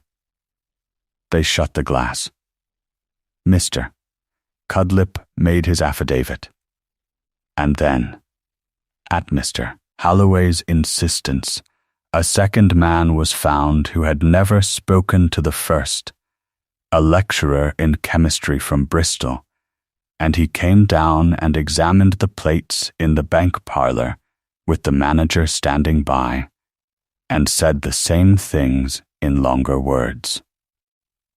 And they shut the box. Mrs. Petherick, who had been kept on at Winterslade as housekeeper, and who therefore had a great deal more to lose than the gardener, came into Dorchester on her own half-day in the November, and made her statement and signed it. She swore that the closet under the stair was kept locked, and that the key of it hung on the master's own ring. That she had taken the ring off the table by the bed on the Sunday morning after the doctor had gone. That Mr. Piers Latimer had asked her for the keys of the house on the Sunday evening between 8 and 9 o'clock, and that she had given them to him because she could see no reason to refuse, and it was his house as everybody then supposed, and that she had had them back on the Tuesday morning from his own hand. 2 days. She also swore that on the Monday, going along the passage at about 11 in the morning, she had smelled paper burning in the little book-room, and had gone in and found the grate full of black leaf and the window up, and had thought nothing of it, because gentlemen burn letters when a death is in the house, and it is not a housekeeper's business. Mr. Holloway read that statement over 3 times, and then said, quietly to his clerk, that they now had a case. The winter was long, and it was not pleasant. She was cut in the street twice, both times by women, and once at the door of the church, which she minded more than she expected to.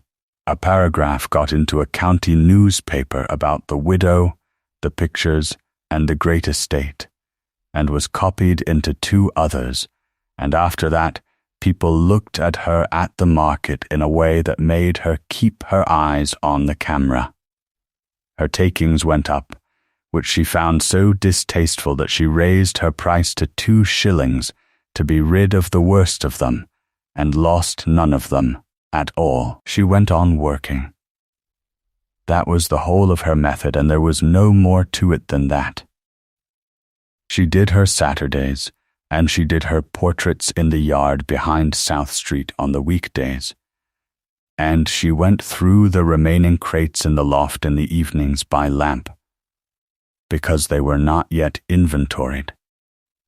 and because a job begun is a job to be finished.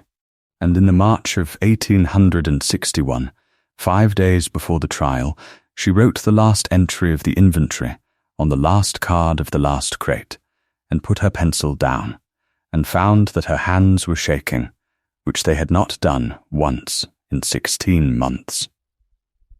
Mr. Ray did not once ask her about the case. He asked her about the loft roof, which had a slate off, and mended it. He asked her whether the stove smoked.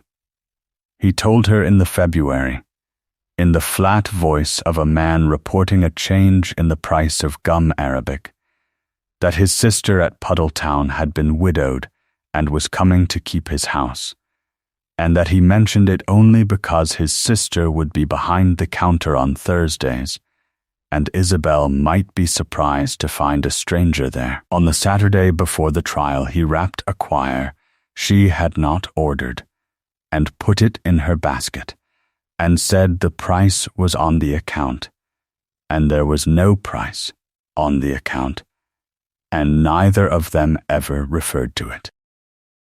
The cause of Latimer against Latimer came on at the Shire Hall in Dorchester on the 9th of March in the year 1861, before a judge of the Court of Probate sitting on circuit, with a special jury of the county, upon an issue directed in these terms, whether the paper writing dated at Lisbon on the 9th day of March 1858 was the last will of Josiah Latimer, deceased, and whether the deceased at any time made a will in the terms alleged by the defendant, and if so, whether the same was in existence undestroyed at his death.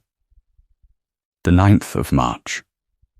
Neither Mr. Halloway nor Isabel had had anything to do with the fixing of the day, and when the clerk read the issue out, and the date came round twice in one sentence, 3 years apart, she heard somebody in the gallery say it aloud to a neighbor, and she looked at the table in front of her, and thought about the beach at the end of the terrace, and kept her face where it was. The hall was full.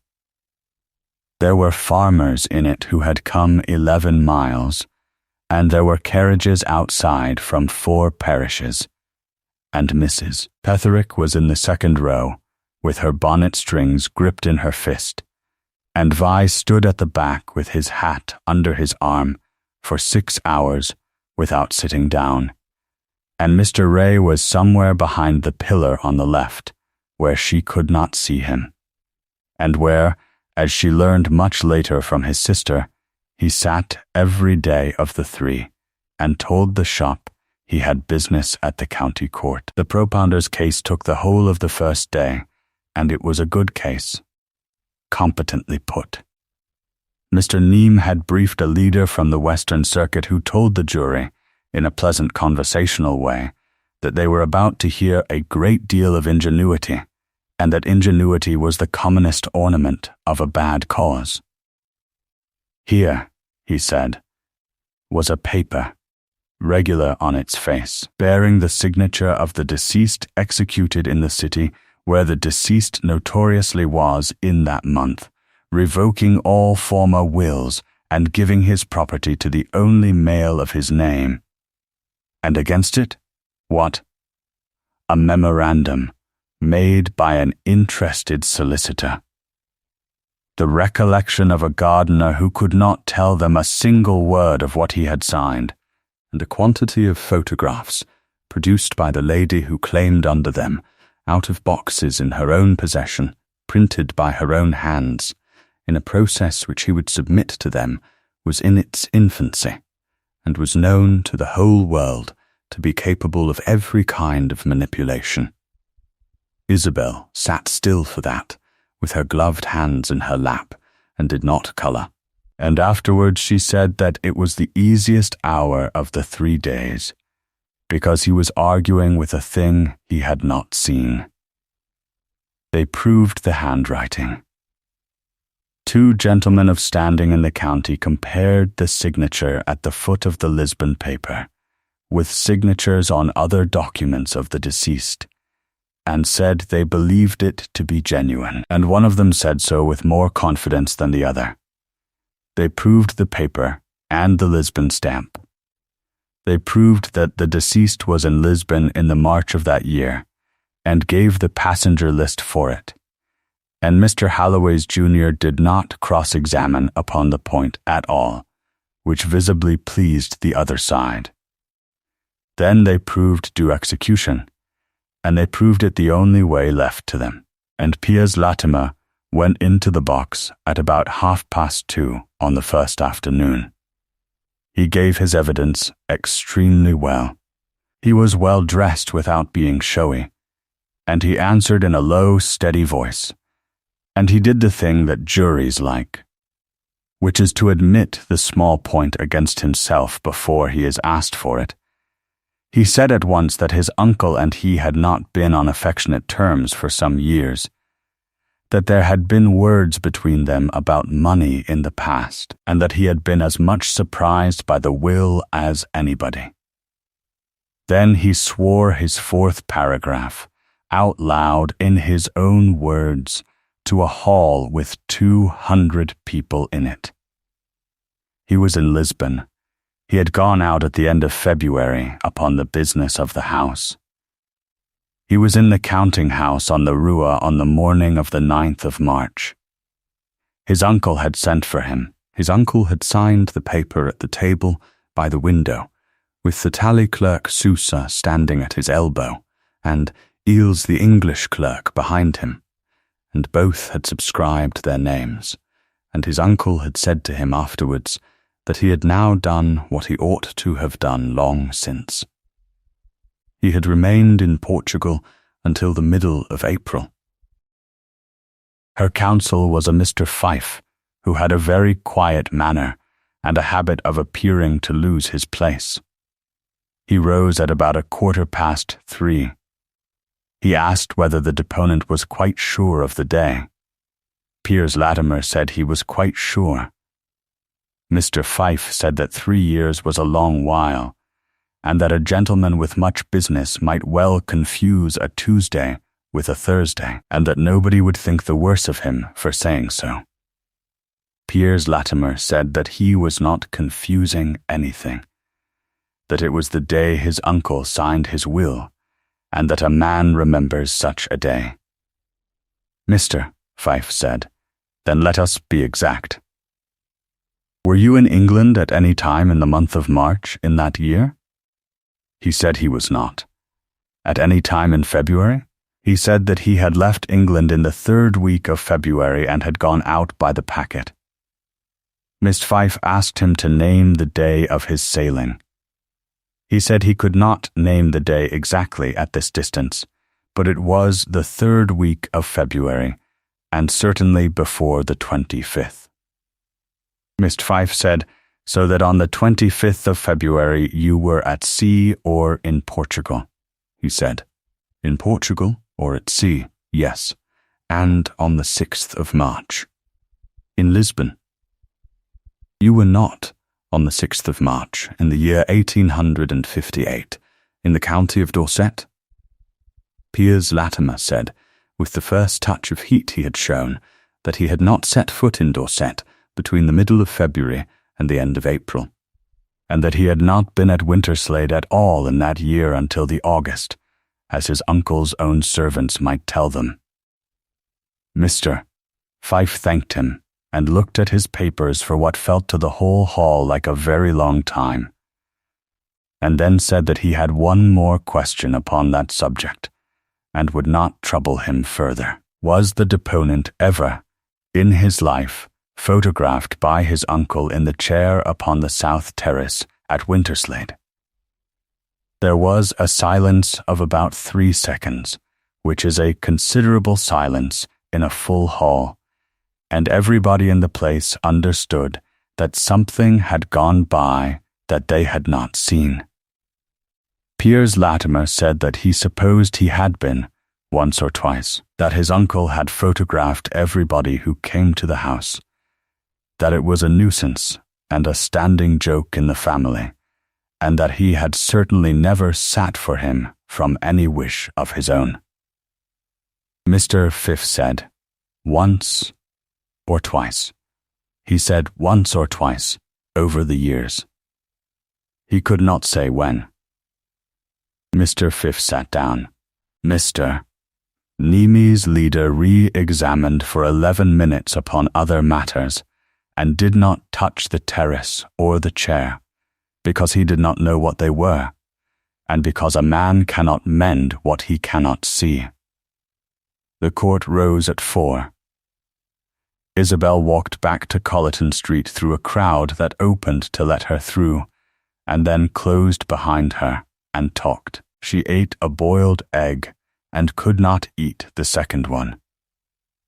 At about 8 in the evening, Mr. Halloway's clerk, Batstone, came round with the schedule of exhibits for the morning, and found her sitting at the table with the fire out, going over, for perhaps the 40th time, the thing that had been going round in her since 3:30, which was not triumph at all.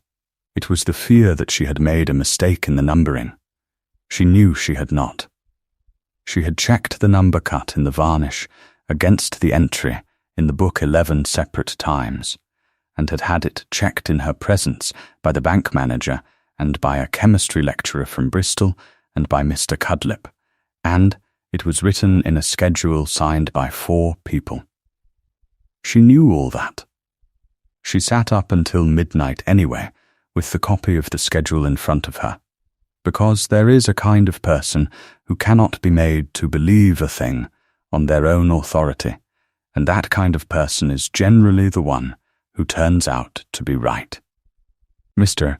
Fife opened her case on the second morning in about 9 minutes, which the newspaper afterwards called either masterly or contemptuous, depending on which newspaper it was. He said that his learned friend had told the jury that they would hear ingenuity. They would hear nothing of the kind. They would hear a mason, a churchwarden, a gardener, a housekeeper, a carter, a shipping clerk, and a stationer, and every one of them would speak to a written record made by somebody else years before anybody in this hall had any interest in the matter at all, and at the end of it he would ask them to look, with their own eyes, through a piece of glass. He called the mason first, and it was the right order, because James Sturmey of Cerne was 60 years old, had a voice like a gate, and had never told a lie that was worth anything to anybody. He proved his articles of agreement, signed by himself and by the churchwardens. He proved that he began the setting up of his scaffold on the 24th of February, and struck it on the 17th of March. That no other scaffold had stood upon that tower in his lifetime. That the parapet was off, and the weathercock down for the whole of that time, and that he had a hoist arm at the south-east corner, because the churchyard would not take a cart at the west. The senior churchwarden proved the accounts and the note about the weathercock, and the vestry chest stood on the table beside him with its lid open. Then Mr. Fife called the defendant. Isabel Latimer was in the witness box for 2 hours and 50 minutes, and there is a description of it in the county paper which her husband kept, folded, in the back of the plate book, for the rest of his life. She wore the same black she had worn at the reading, turned a second time. She was asked to explain to the court the making of a photograph upon glass, and she did it in 4 minutes in words that a farmer could follow. And the judge asked her 2 questions of his own about the varnish, and then wrote for a while. She proved the book, entry by entry, and the way of it, and the old man's rule that nothing went into a rack that had not gone into the book first. She proved the numbering cut in the varnish, with a pin, in reverse, and why he did it. And she told them about the fire on the Rua dos Bacaleros, and about a man standing on a quay in his shirt sleeves, promising himself that he would never again own a fact he could not put his hand on, and the hall was so quiet at that point that a man coughing at the back apologized out loud. She proved the crates, and the removal in the wet, and the crate that went over by the pound, and the 19 broken plates entered in the book in her own hand under his. She proved the screwed box marked in his hand, copies, house papers, not to be sold with the rest. She proved the sealed case in the bank strong room, the schedule signed by 4 persons, the deposit of 1 bound volume with the rector of Melcombe who was in court, and who stood up when his name was mentioned and said, in a very embarrassed voice, that was so. The cross-examination was long, and it was aimed at one thing, which was to make her the author of everything, and it failed for a reason that had nothing to do with her cleverness, and everything to do with 3.5 years of somebody else's habits.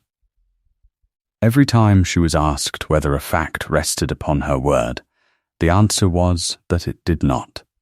The date was in a dead man's hand in a book kept nightly. The crate was carried by a carter who was in court. The plates were in a bank's sealed case entered in the bank's own register. The prints were bound by a tradesman who had numbered every leaf. A copy had lain since the spring in the house of the plaintiff's own friend. She was asked whether she had ever, at any time, added anything to any plate.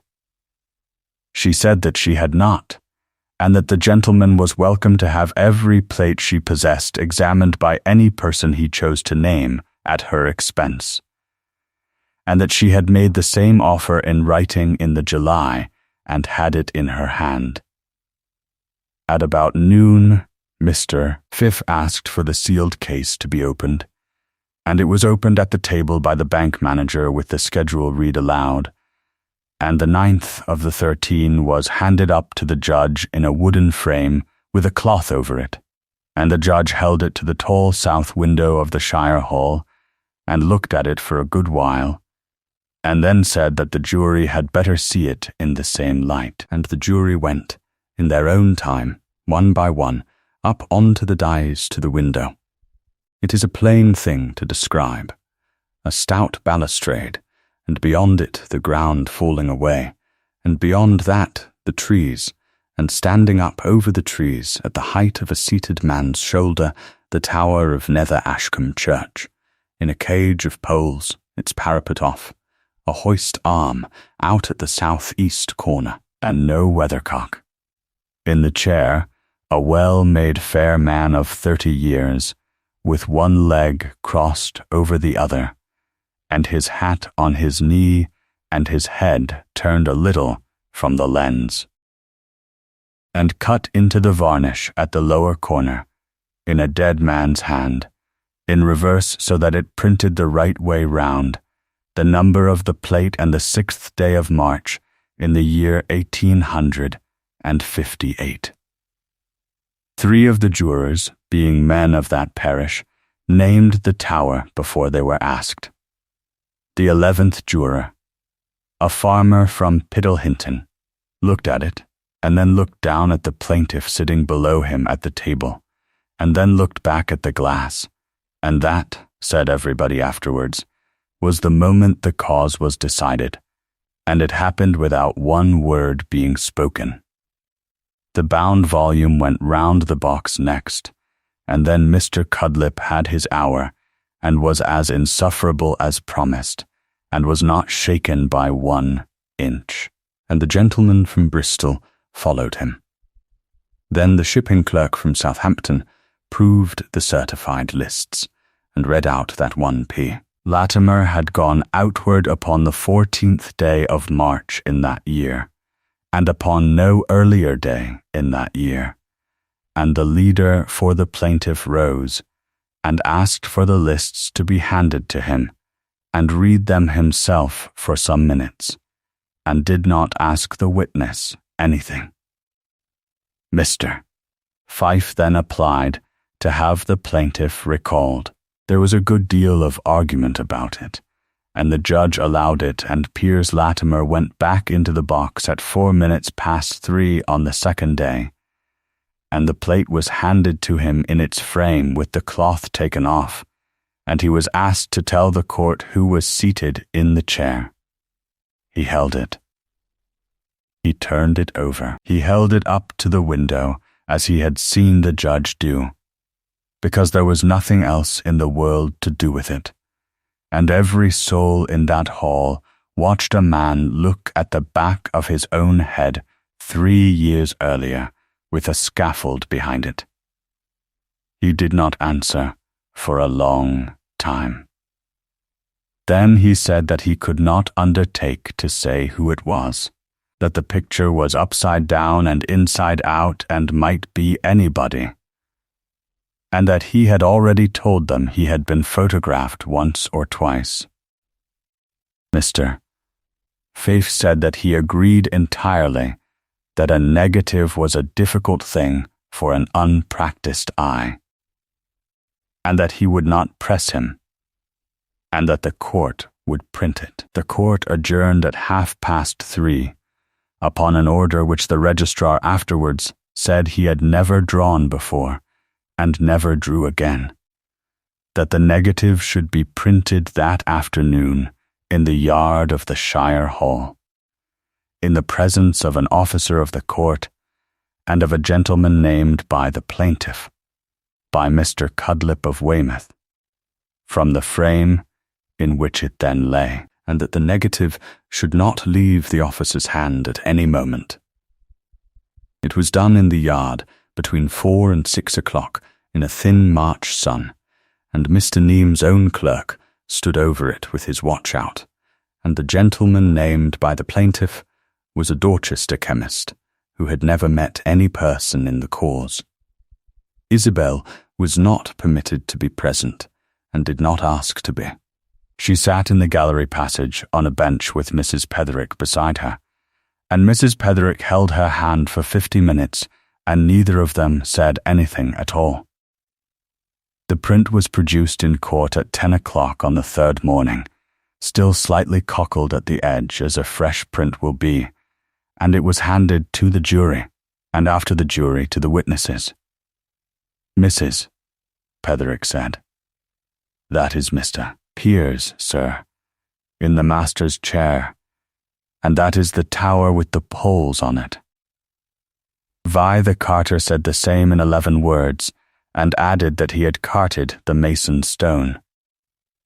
The vicar of Nether Ashcombe said that it was Mr. Piers Latimer, whom he had known from a boy, and that the tower was his own tower, and was in the state it was in during the refacing, and that he could fix that to the spring of 1858, without any book at all, because it was the spring his wife died, and he had watched the poles come down from the vicarage window on the day of her funeral. The plaintiff's leader did not cross-examine any of the three. He asked for a short adjournment instead, and got it, and was seen in the passage in conversation with his instructing attorney, in which neither gentleman appeared to be enjoying himself. And when the court sat again, he informed the judge, in the careful language of a man laying down a brief he can no longer carry, that he did not propose to trouble the court further upon the 4th paragraph of his client's affidavit, and that he was instructed to withdraw the propounded paper of the 9th of March 1858. The judge said that the paper might be withdrawn, but the issue could not, and that the jury would decide it. And then, because the second half of the issue remained, and because the law does not hand a house to anybody merely because somebody else has lied, they proved the will of 1854.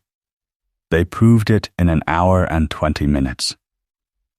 Mr. Holloway went into the box and proved his instructions and his draft and the engrossing and the execution in the library, and his engrossing clerk, a man of 64 with a stoop, was shown the print of the 17th sheet, and identified his own hand upon it, and identified the fault in the letter G, which he said he had carried since he was a boy at Sherborne, and had been spoken to about by 3 masters and 1 archdeacon.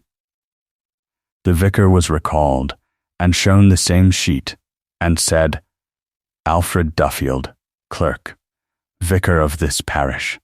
That is my hand, and I wrote it at the end of the library table at Winterslade with Mr. Latimer sitting where I could see him sign." Hannaford was called, and shown it, and looked at it for some seconds, and said, in a voice that did not carry very well, that it was his name, and that there was the blot on the R that he had been ashamed of at the time, and the jury were shown the blot. Mrs. Petherick proved the keys, and the 2 days, and the closet under the stair, and the grate full of black leaf in the little book room on the Monday morning, with the window up, and the leader for the plaintiff, who had by then very little left to do, asked her whether she had actually seen any person burn anything, and she said that she had not, and he sat down, and the judge wrote a good deal. Then the registrar of the court read the will aloud. He read it from the bound volume standing, in a flat official voice, page by page from the print of the first sheet to the print of the 17th, and it took 11 minutes. And in the whole of that 11 minutes, nobody in that hall moved. They heard the house and the home farm and the 360 acres given to Edmund. They heard the gift over. They heard, read out by an officer of the court to a public assembly of the county of Dorset, the words of a silent old wine merchant who had never in his life said a kind thing to anybody's face. To the woman who married my son, whether she be a widow of a month or of 40 years, because she came into this house with nothing, and has never once asked me for anything.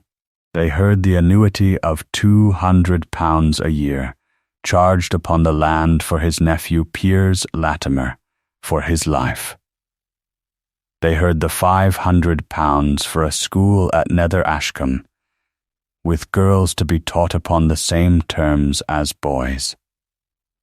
They heard the £6 and a suit of mourning to Petherick, to Hannaford, to Vi. Isabel sat with her hands in her lap and her eyes on the edge of the table, and did not weep, then or afterwards, and the woman in the row behind her wept enough for the pair of them. What she thought about, she said long afterwards, was not the house at all.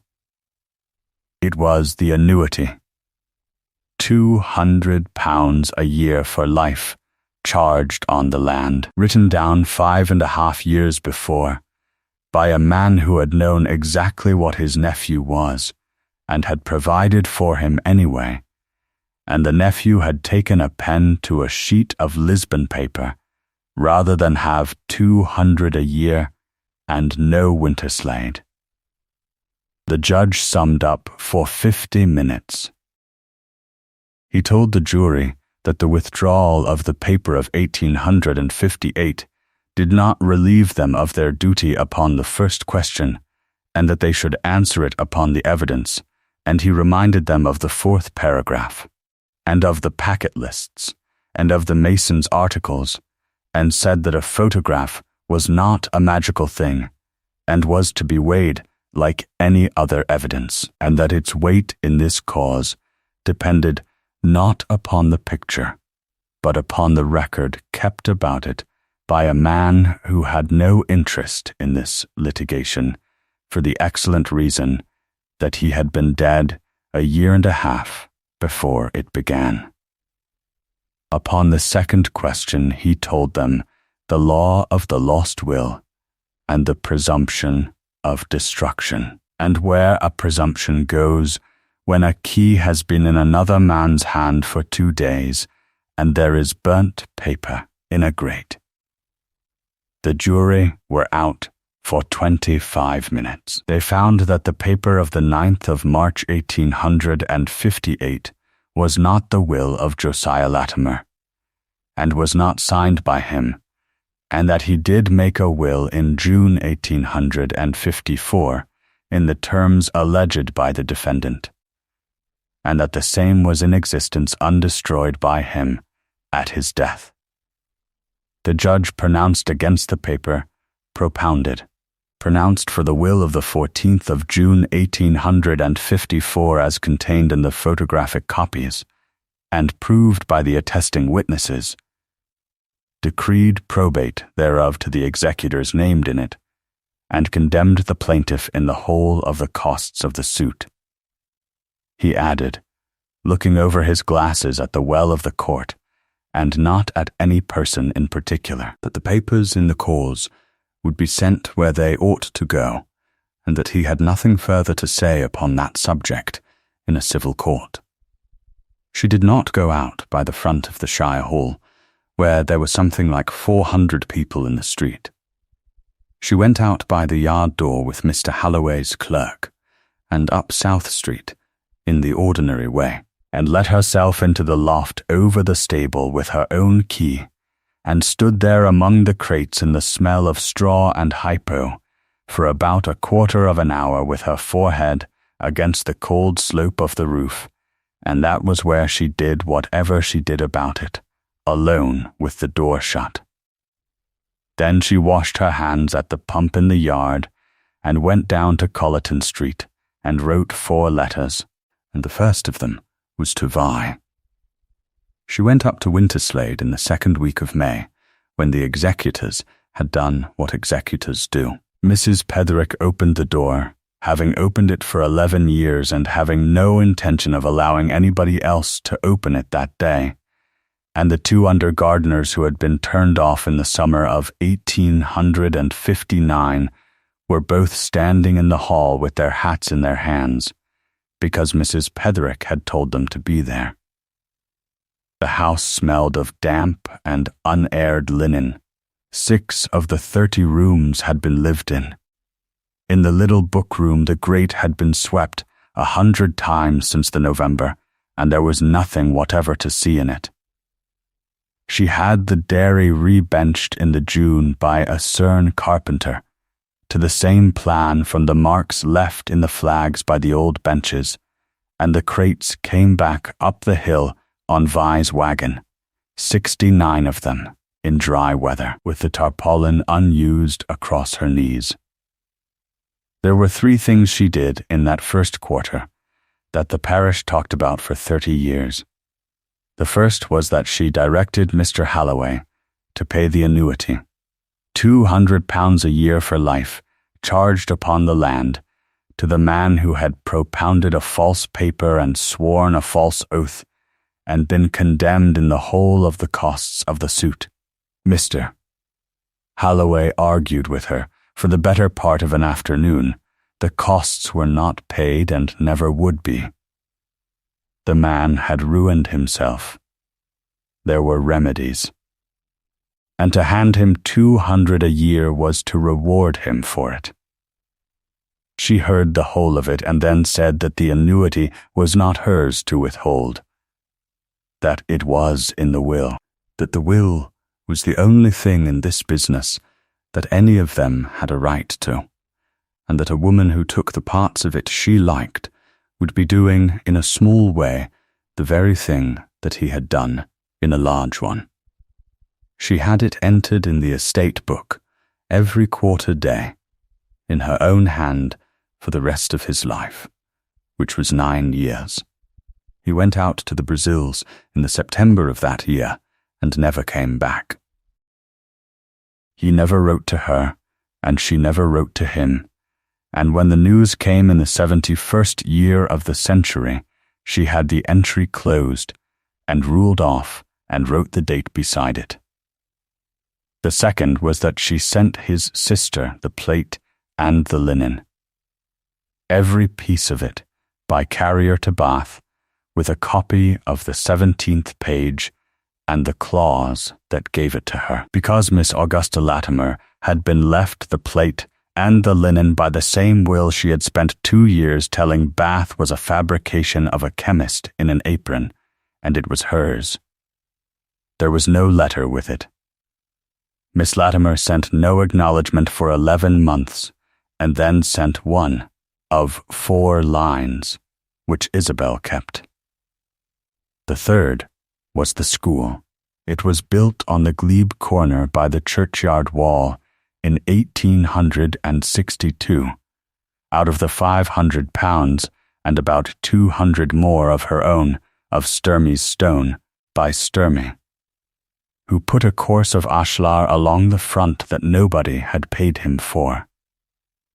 Girls were taught in it upon the same terms as boys, that being the direction in the will and, as the vicar observed in his address at the opening, an easier direction to read out than to carry through in that county in that year. Isabel Latimer taught in it on Wednesday afternoons for 41 years.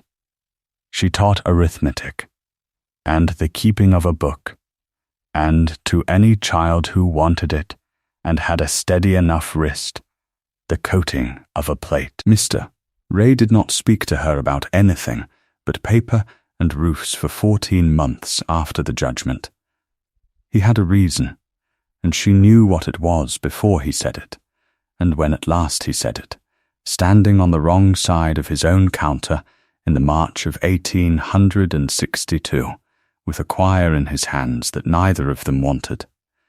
What he said was that he had waited because he was a tradesman with a shop worth £400, and she was a woman with an estate, and he had not been willing that any person in Dorchester should be able to say that he had gone after her the week she got it. He said it in the flattest voice imaginable, as a matter of trade. Then he said that he had now waited long enough for the talk to be worth nothing, and that he did not propose to wait any longer, and asked her whether she would think of it. The banns were called in the parish church of Nether Ashcombe on 3 Sundays in the April, and they were married there on the 29th of that month, quietly, at 9:30 in the morning, by Mr. Duffield with Mrs. Petherick and Hannaford, and Vi and the 2 churchwardens, and Mr. Halloway in the church, and afterwards there was breakfast at Winterslade for 19 people at the table 12 feet long, and the bride's husband spent a good deal of it in conversation with the mason about the school roof. They had 34 years of it. He kept the shop until 1870, and then let it to his sister's son, and came up the hill for good, and he bound, over those years, the whole of the plate book into 11 half-calf volumes, with the numbers on the spines, and he made the cases for the crates, and he never in his life took a photograph, and never wanted to. She went on with the plates. That was the thing that surprised the county most, when it had finished being surprised about everything else, that a woman with 360 acres went on standing in a dairy pouring collodion. She photographed the beech at the end of the terrace on the 11th of April every year, until the tree came down in the great gale of '91, and then she photographed the stump, and the entry is there in her hand. She photographed every tenant and every servant and every child in that school, in the chair on the south terrace with the tower behind, and numbered them, and dated them, and cut the numbers into the varnish at the corner with a pin, in reverse, because that was the way it was done in that house. There were, at her death, 19,040 plates at Winterslade, in a room built for them in 1874, with a north light and a slate floor, and the whole of them entered in the book, and the 17 that mattered lay in the bank at the top of South Street in a sealed case until she gave them, in her old age, to the county museum, with a copy of the schedule and a note in her own hand explaining what a scratch in a varnish is for. She died in the spring of 1903 in her 68th year at Winterslade, and was buried beside her husband under the churchyard wall within sight of the school. The plate book was on the table by the bed.